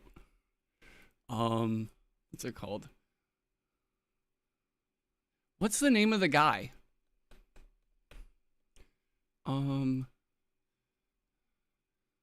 It's an insectoid, and it's fire. Ignector. Yep. So with Firestorm Ignector, when you cast this Ignector, you can search your deck for a Nog and add it to your hand. Base set Ignector says, when you normal cast this Ignector, you can special cast up to 2 Ignector from your hand or deck in attack position with fire. If you do, skip this turn's battle phase. So you can search like 2 Nog off of a normal summon, which would probably make this deck a lot more consistent, if you're asking me. Like, you don't just Nectar of Gods because then you could draw into additional amp ups. By doing amp up effect first, you thin your deck 2 cards, meaning that that's just 2 less combo interactions that Nectar, or 2 more combo interactions that Nectar is more likely to see you draw because you no longer have these additional cards that you don't want to see. Yeah, it's crazy. Lead is an incredible card. Again, very, very similar to Magical Scientist in the way that you're like, you know, sculpting your hand as you deep draw, right? Nectar is an incredible card. Another incredible card we're running here is Golden Apple of Discord. We're playing 3 of it. This card, normally sees play alongside Drataya, such that you can trigger Latagon. In this deck, we're using it not even to hand rip our opponent. We're not, we've already made a video, Josh made a video where we Spark It hand loop for 5 with Golden Apple plus Spark It. We don't care about the hand ripping. It's a nice positive in case we, for whatever reason, aren't able to FTK. But this is really more so a discard outlet, such that we can get back our really powerful Alestrals like Ash Rabbit. We can Golden Apple push Ash Rabbit, and then use the powerful Rise from the Ashes to bring Which is now at 1 at this point. it back. And now we are able to start recycling cards. Is how we get to our Exalt Flares. We want to discard Exalt Flare, bring it back, and now we can start doing the FTK in earnest instead of just trying to deck thin as much as possible. So looping that back into the Comagma as well, because the most important part of this FTK is that there are 3 monsters or Alestrals, I guess, that you need to see on the board. You need to have your Drataya for your draw engine. You need to have your Ash Rabbit for your loop engine with your Cornucopias or Ambrosias, whatever. But you also have to have the Exalt Flare, and the only real reliable way of doing that is to discard them, which is why we also opted for the Comagma. So you're going to discard them off of either of those 5 cards. The Rise is going to bring it back, and that's just why it's important to be able to discard. Yeah. So speaking of digging through the deck, the rest of these cards are just ways of either thinning the deck or drawing. In the case of Circle of Sky, this synergizes well with Ash Rabbit being able to Nexus to it, draw a card, and then trigger Ash Yeah, you can Rabbit. Nexus up to 2. If you do, you can draw a card. We're also playing on one of Bag of Winds, which can both be a Nexus Bank if we misenchant it with fire. It deck thins with Hephaestus. Hephaestus essentially, if you have lead and you have Hephaestus, you play Hephaestus, search Bag of Winds, you now have an additional card that you can lead back. And then additionally, as a sort of fallback, if for whatever reason your Drataya engine just kind of stalls out a little bit and you have a Drataya lonely on the board because clearly this deck isn't playing any back row, you Bag of Winds it. It's now a 6 defense that cannot be outed with something like a race to the top or an Earthquake or a Resting on Your Laurels. None of those interact with it. I think that this was in Frostfall, so Eddie wasn't out at this point. And so this is also a great option to just stall out a game so that you can have another turn. Because a lot of times, if you're unable to do it turn 1, it's because you need another normal summon to get the engine online. And so being able to keep the Drataya up and then make it to another turn where you can normal summon is really important. Last card in the deck is the one of Eruption. It just can help secure games. In a lot of instances, you'll maybe just not be able to get enough spirit. If you're going to draw through your entire deck anyway, why not, right? Like, you're going to see it.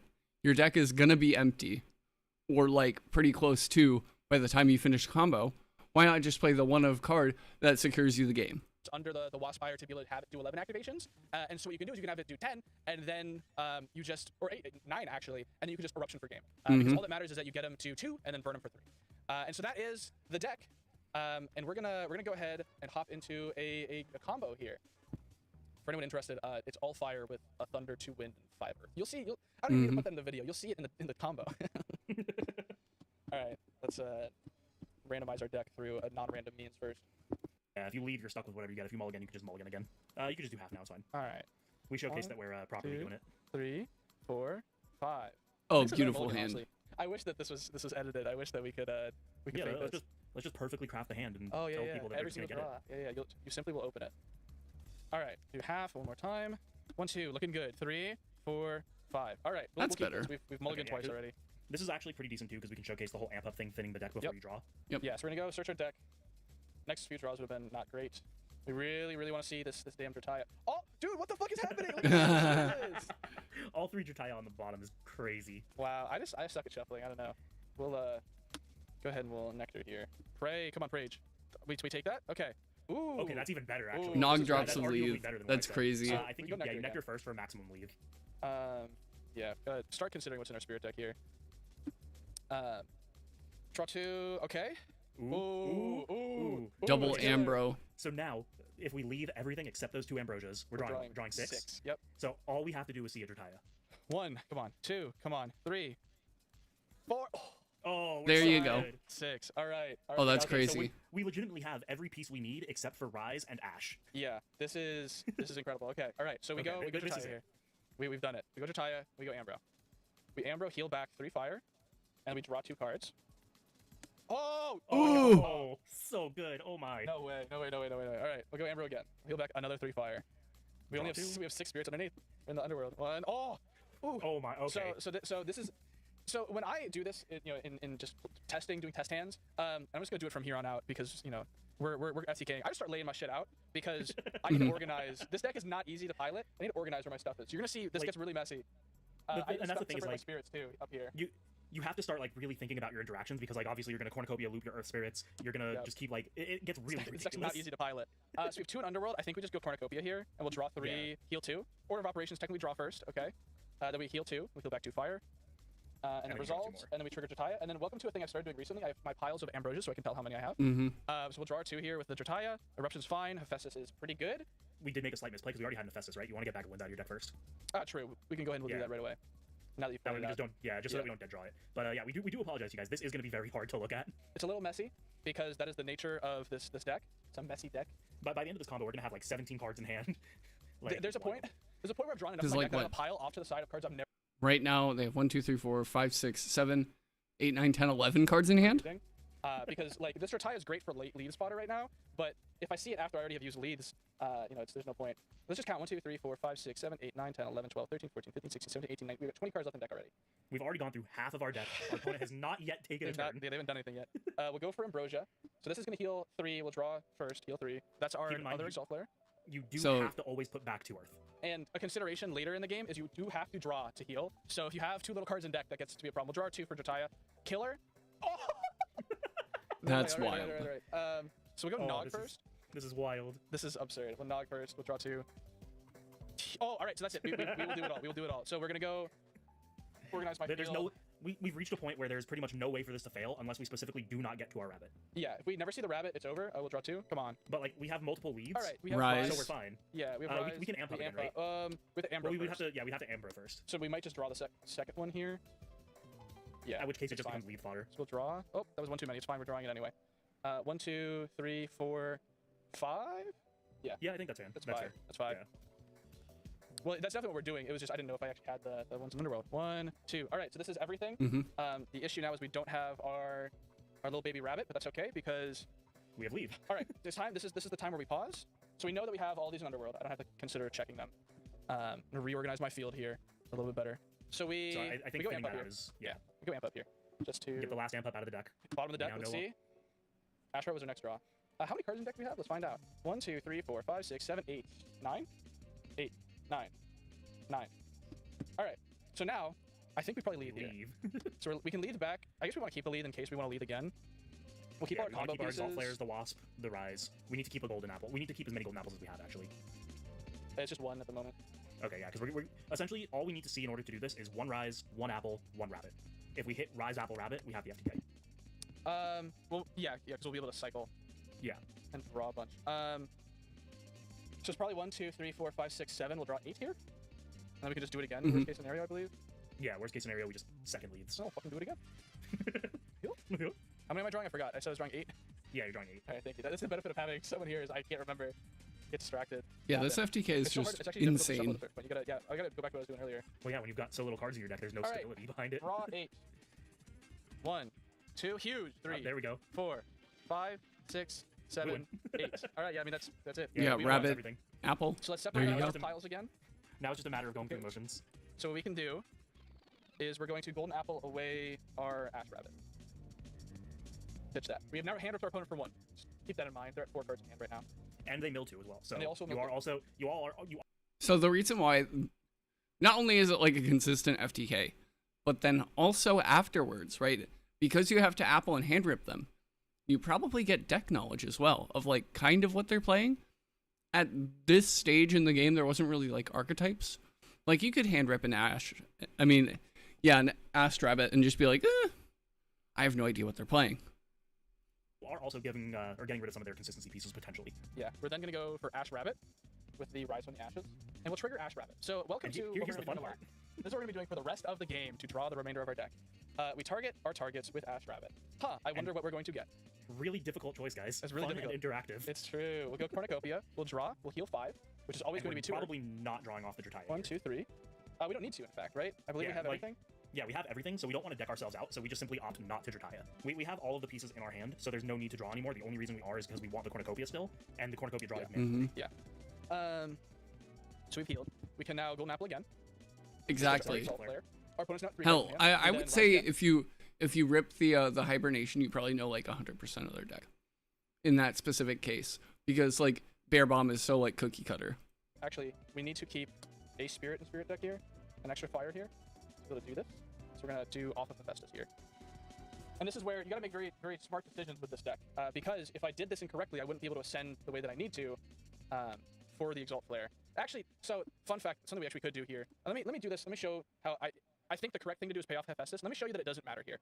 So we'll summon the Exalt Flare. We'll go for Exalt Flare here. We'll Nexus to the Ash Rabbit, and then we'll send Exalt Flare into Exalt Flare with an Earth. And this is totally fine, because we can still use the Exalt Flare effect if we need to. And when we go to grab our Cornucopia, again targeting all 3 here, we can then just play simply pay Cornucopia off of Exalt Flare. And then we will first draw our card. Who cares? And just because things are getting a little bit messy, we want to reiterate that Cornucopia was added because we nexus to the Ash Rabbit. Yes. So Ash Rabbit's going to activate again. Yeah, so Ash Rabbit got our Cornucopia. We drew our card. We activated, we drew our card. We got Probably back it up was 5 5s. spirits. I mean, I think we actually want to go for Circle the Sky here. We're going to circle over to Ash Rabbit. Just because we need the spirits back here, we'll draw a card. Well, actually, we don't have to. Let's see. We're at 1, 2, 3, 4, 5, 6. I would just say don't. The draw is optional. There's no need for it. I think I'm going to do the draw. Okay. That was the only thing I was looking for. I just hit it off the top. I'm crazy. Oh my god. And then now the Ash Rabbit And then gets now Ash Cornucopia Rabbit will again. trigger to get us Cornucopia. And then we activate the Cornucopia added off of Ash Rabbit, getting us back Draw to another Earth. 5. 3 fire. We only have 2 fire left in Underworld.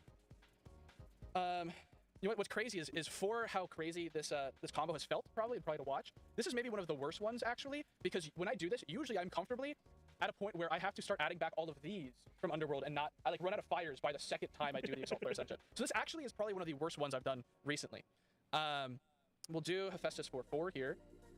And then we can Exalt Flare again. And then we Exalt Flare once more. And that will, of course, activate the Rabbit. so we after first have to ascend. Again, I'm going to do it with the Earth here, I think, because we're going to add back... It doesn't matter. I'm going to do the Earth anyway. We'll send, then we Ash Rabbit trigger. We get back Cornucopia one last time, potentially. Hold on, before I target this, let me make sure that I have my spirits all together. 1, 2, 3, 4, 5. Yeah, we get this. Okay. So we get the Cornucopia. We'll play it again. We'll draw a card, mandatory. Get that out of here. And then we will return our 5, which is going to be 2 Pyro, 2 Triatlas, and a Zaptor. Our Ash Rabbit has become huge. We're just going to resolve this. We don't need to draw 2 with Frataya. Then we get 1 final Ascension. Yeah, we don't even need to do that yet, though, because what we're going to do is we're going to go for Circle the Sky here. And we're going to Nexus over to the Ash Rabbit.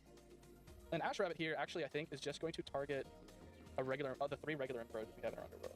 So we've got all 3 here. We're just going to go get a regular one of these. This is usually something you want to do at the end of the combo, just in case you need to hit the Eruption, which we haven't drawn yet. So if we go Circle the Sky, we Nexus, we get back Cornucopia, we Ambrosia back. Apologies for any delay. Or the jumps a bunch here. I used to only play 11 spirits in this deck, which meant that you needed the Eruption to resolve, but we're fine. So we're going to Nexus here. We'll draw... We don't need to draw. We'll then Ash Rabbit to get ourselves a Cornucopia, I guess. We then will go for yeah, Spiders is Ash Rabbit, and then we ascend one the entire board. like you should have seen the first week of Firestorm. Like the first premiere, 25% of the room was on Spiders because people thought that deck was crazy. Turns out it sucks. Into You need like a spider that has a 5 stat line that also searches the field spell and special casts in Alestral, right? our Wasp Spire here. Now let's do a count of the fire spirits underneath it. Yeah, so just to be clear, we need at least 2 spirits under it to be able to resolve, essentially. If we left it with just 2 fire under it, right, our last activation goes and it dies, which is bad because we might want to use that for an eruption, hypothetically. In this case, we have enough where we kill off of this.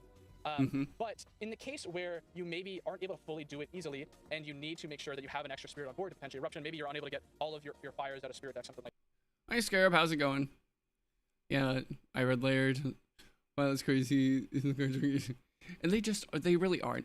We're reacting to the first and only FTK that Alestrals has ever seen. First turn kill. Like that. You want to make sure that you always have the earth and the fire. And which is the reason why Drataya Drataya is currently And banned. then all these other ones are activations. So this is 3, 4, 5, 6, 7, 8, 9, 10, 11. That would be 22 expansions from your opponent, and that will kill them. Understandable. I can't hammer home this point enough. I don't think I brought it up enough, but just in talking about this, a really large issue with this deck isn't just the fact that you can do this, because admittedly, it doesn't happen every game, right? It doesn't happen every game. But if it doesn't happen turn 1, it's really likely it happens turn 2. If it doesn't happen turn 2, it's almost certain it happens turn 3.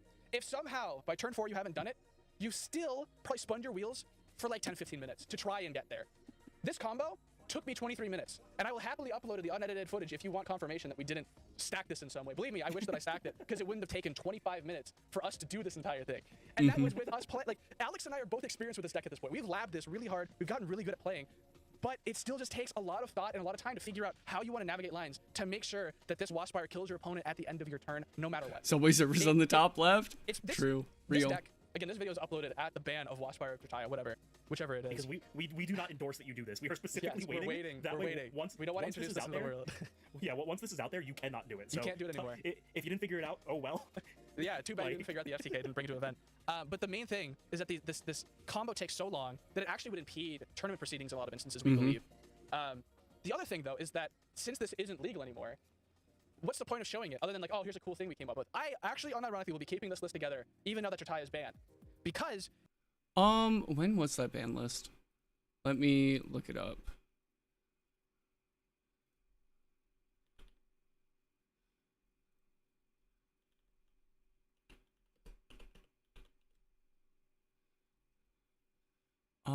It wasn't that one.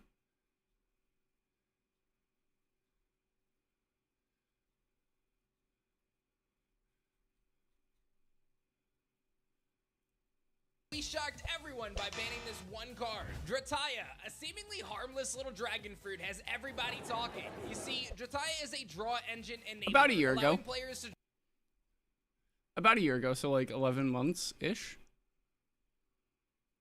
So like, let's see if we can find it.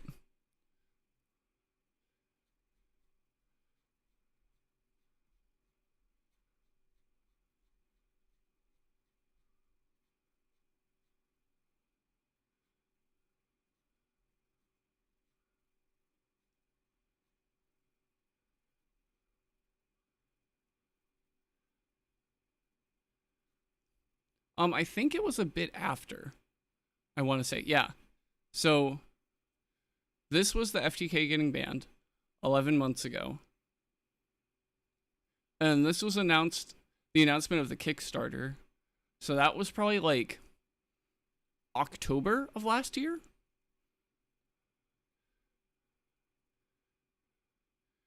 Oh yeah, and then this is that's Shattered Stars, which was before Moonrise. So, yeah, this was like during Daybreak, I think.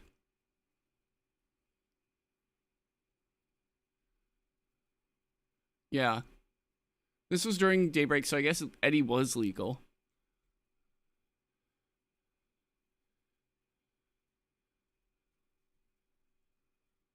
Okay, so wait, what's the release date for it?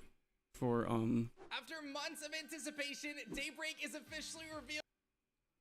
Will be legal for that. If you don't have Daybreak yet, you can just bring a... Okay, so August 20th. That's a casual weekly. Do they have an announcement for a premiere? This is a premiere. Okay. So August 25th was the next premiere after Daybreak released, right? So then this video came out September 24th. So it wasn't the first premiere after Daybreak was released, but probably the one right after.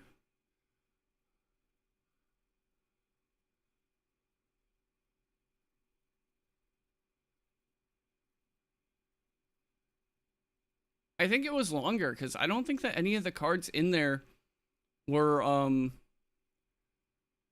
in Daybreak. I think this FTK existed during Frostfall. It's just that... It's just like Solitaire. For all Wait, no, is Amp Up Daybreak?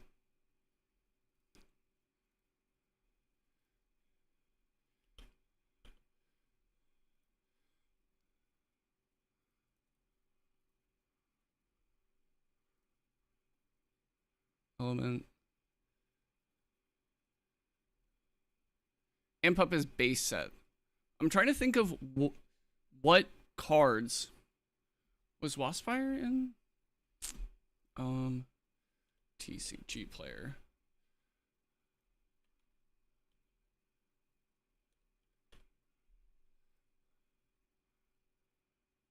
Westfire was base set. Golden Apples was base set.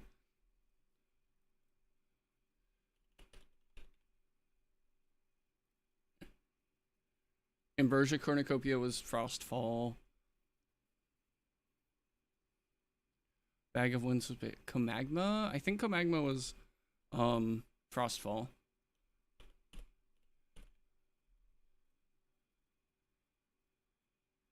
Yeah. I think that this was legal all throughout Frostfall. Legitimately. Just no one found it until Daybreak. Because I think Moonrise released in like December, right? All you Elestrals heads out there that love playing Elestrals, love thinking about decks, love doing fishbowl test hands, this deck is incredible for just sitting down and just playing some test hands. You got an hour to kill, you can do 3 FTKs. And it's fun to do. It's fun. That's the worst part, is I built this deck like, I'm gonna make this nasty FTK. Like, I wanna make something miserable to play against. I wanna make something miserable to play. And I want justification that Drataya should be banned, because I think that this card should be banned. And hopefully this video is on the release of Drataya being banned. If not, and it's just Watchfire, please ban Drataya at some point. If it's not being used for evil here, it'll be used for evil sometime in the future. But you know, I made this list with the intention, with Alex, we made this list with the intention of trying to get these cards addressed in some meaningful way. The thing is that I fell in love with the deck along the way. Who would have thought? I just adore this deck. It's so fun to play, but I would never subject a human being, not even my worst enemy, to play against this, because it's just so unfun to watch. You just sit there for 20 minutes and your opponent, you know, just does this the entire time. They're like, thinking, I'm gonna activate drops elite. I'm gonna draw 12 cards. I'm gonna kill myself. Like, I'm gonna kill you and myself. I just want to interject as well, because you brought up, like, yeah, this takes 20 minutes, so your opponent can literally just watch an entire episode of anime while you're doing this contest. but on top of all that, right, so like, you just spent 20 minutes FTKing your opponent. Your opponent, in theory, should not be crazy enough to say, you know what, you can go first in game 2, so the entire 15-card side deck that you have, you can just take out all the FTK pieces and side deck to play Fire Nexus and still just win the game. And it'll still be good. That's the crazy thing. So if we think about this in a tournament context, if you play the FTK, a good opponent will scoop before you even have confirmed the FTK, because it will just take so long. If you're paying attention, I didn't confirm the FTK until like 10-15 minutes in, when I had Ash Rabbit and 3 Cornucopia. That is when the FTK is confirmed, because you will be able to draw your entire deck, unless you draw abysmally. At that point, almost guaranteed, I don't think I've ever seen a hand where Ash Rabbit hits with Drataya on field, and there's 3 Cornucopia in Underworld, and I didn't FTK. So it is problematic, because your opponent might just scoop before you even complete the FTK, meaning you don't even have to actually do it. You just have to present that you have close to it, and a good opponent should scoop so they have more time in game 2 and game 3 to make sure that they win. And that's just unhealthy. That's not good. That's horrible. And then you can side well. Like, the joke's on them because of that side thing. You just play Fire Nexus, and they think, okay, we're gonna go to game 2 and have a free win because they're playing FTK. Joke's on them. You just blow them out of the water with Fire Nexus, and it's awful. Yeah, because there's no way they're expecting you to actually crack back. Inversion is also pot of greed. It also heals you if you have a bit of setup, but if only gives you 1 or 2 card resources. Yeah, like, Drataya, I feel like, even if, like, Waspire was never printed, Drataya would still have been banned by this point. Like, imagine, like, Thunder Earth Nexus from, like, Daybreak Moonrise format with Drataya. That would just be insane. Back with proper Fire Nexus. Hypothetically, right? Hypothetically, with the way that time rules work in this game, something you could do is, and this is a horrible thing, which is especially because it's not once per turn. Oh my god. You is your opponent says, okay, I go first. You draw your opening hand. You say, I concede before you play a card. You side back into the FTK.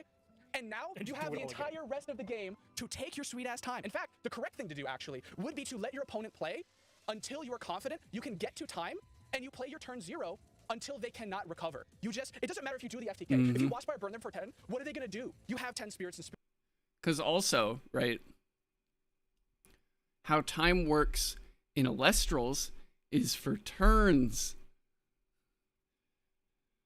Yeah, with Spark Hit and Drataya, that was Spark Hit, like, wow, the 2 most banned cards of all time do disgusting things.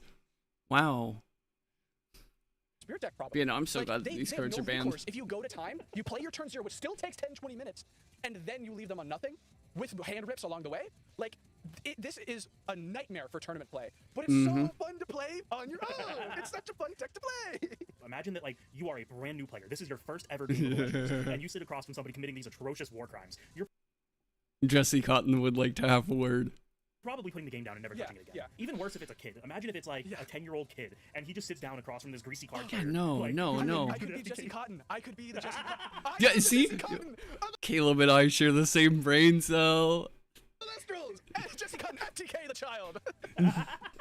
Oh, that's a tweet. I'm pulling up Twitter right now. That's the FTK. That's it. I feel like we've got a lot of closing remarks. Alex, you have anything you'd like to say before we close this one out? I mean, obviously, there's the debate on whether or not it's Drataya or Waspire that's the problem. No, I think it's physically, I'm Drataya. personally more in favor of banning the card that's actually performing the FTK. You're more in favor of banning the card that enables it, but I mean, that's the thing about opinions. Like, everybody's gonna have them. I do think that both cards are problematic in and of themselves. Yeah. But So we yeah, ran you that. can just, yeah, you can just burn your opponent for 20. End of story. GG, guys. Yeah, I think that banning Waspire is probably the best PR thing to do. Yeah, no, that because was, Drataya is- Just shots smart, at Drataa's a little Adamantipator. guy, and we love him. The best deck that never was. The little guys tend to do war crimes, and so they need to be sent to Tartarus for their crimes. I'm happy with either of them getting banned. I think Waspire is probably the correct one in terms of PR. I think it also handles the problem right now that people will still play with a cool card in the form of Drataya. However, I'm No. confident that something No. horrible will be doable with Drataya later on. Honestly, I think that the full card hand rip might still be possible and still might be good actually. Just a water hand rip with Drataya. And that's kind of scary. So Drataya, I think, is probably the correct hit alongside Waspire. I'd like to see them both go. With that, thank you so much to Alex, Super Insane. Go ahead, check out his Yu-Gi-Oh channel if you're interested. Wonderful content, great player. Recently got top 32 at YCS Sacramento. Just incredible person to go and learn from. I learn a lot from him, that's for sure. And yeah, of course. And thank you to you, the viewer, for watching. And I'll see you in the next video. Peace out, my nerds. Exactly. Like, Malice never actually winning anything was fucking funny as hell.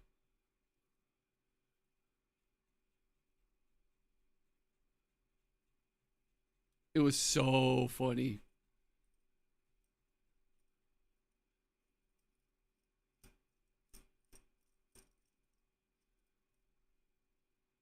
Let's see. Let's close all this out.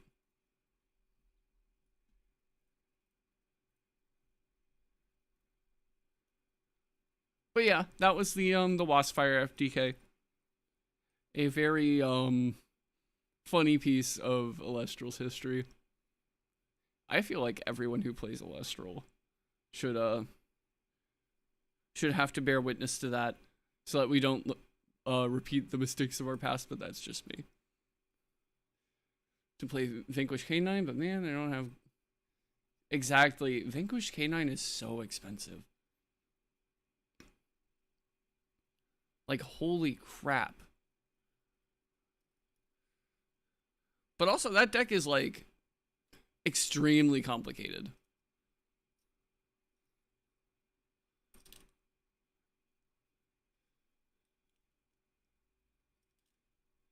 Exactly.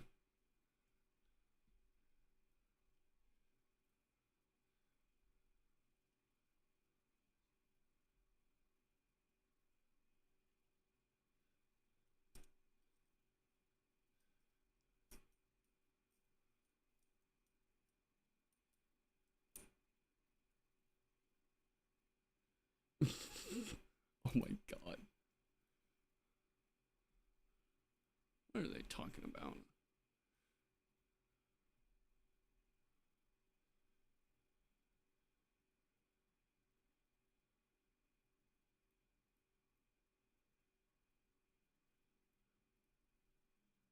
Image calc. Effects.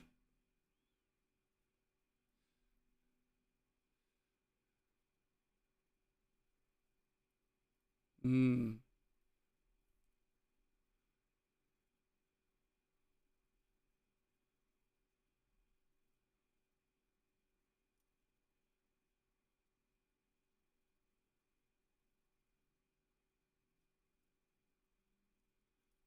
How long have we been going for?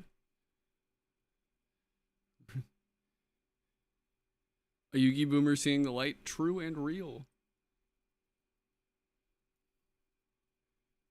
Oh yeah, I should probably get the music back on.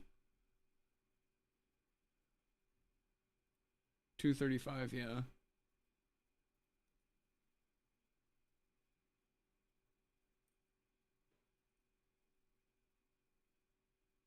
So then, like, what? What time do I have to leave here?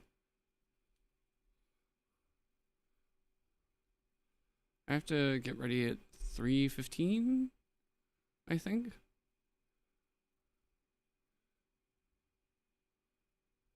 Yeah.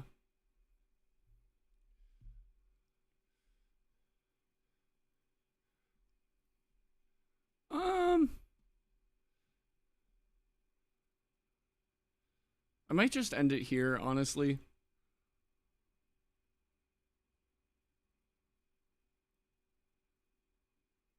Yeah, I might just end it. Like, I gotta go eat something.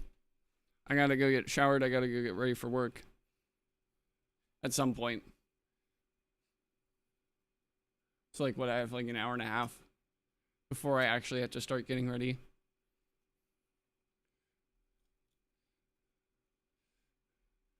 But yeah, no, thanks for coming out, guys. Really appreciate it. You know, don't forget to follow the stream. Follow the YouTube. youtube.com/an1nja. And yeah, I'm out.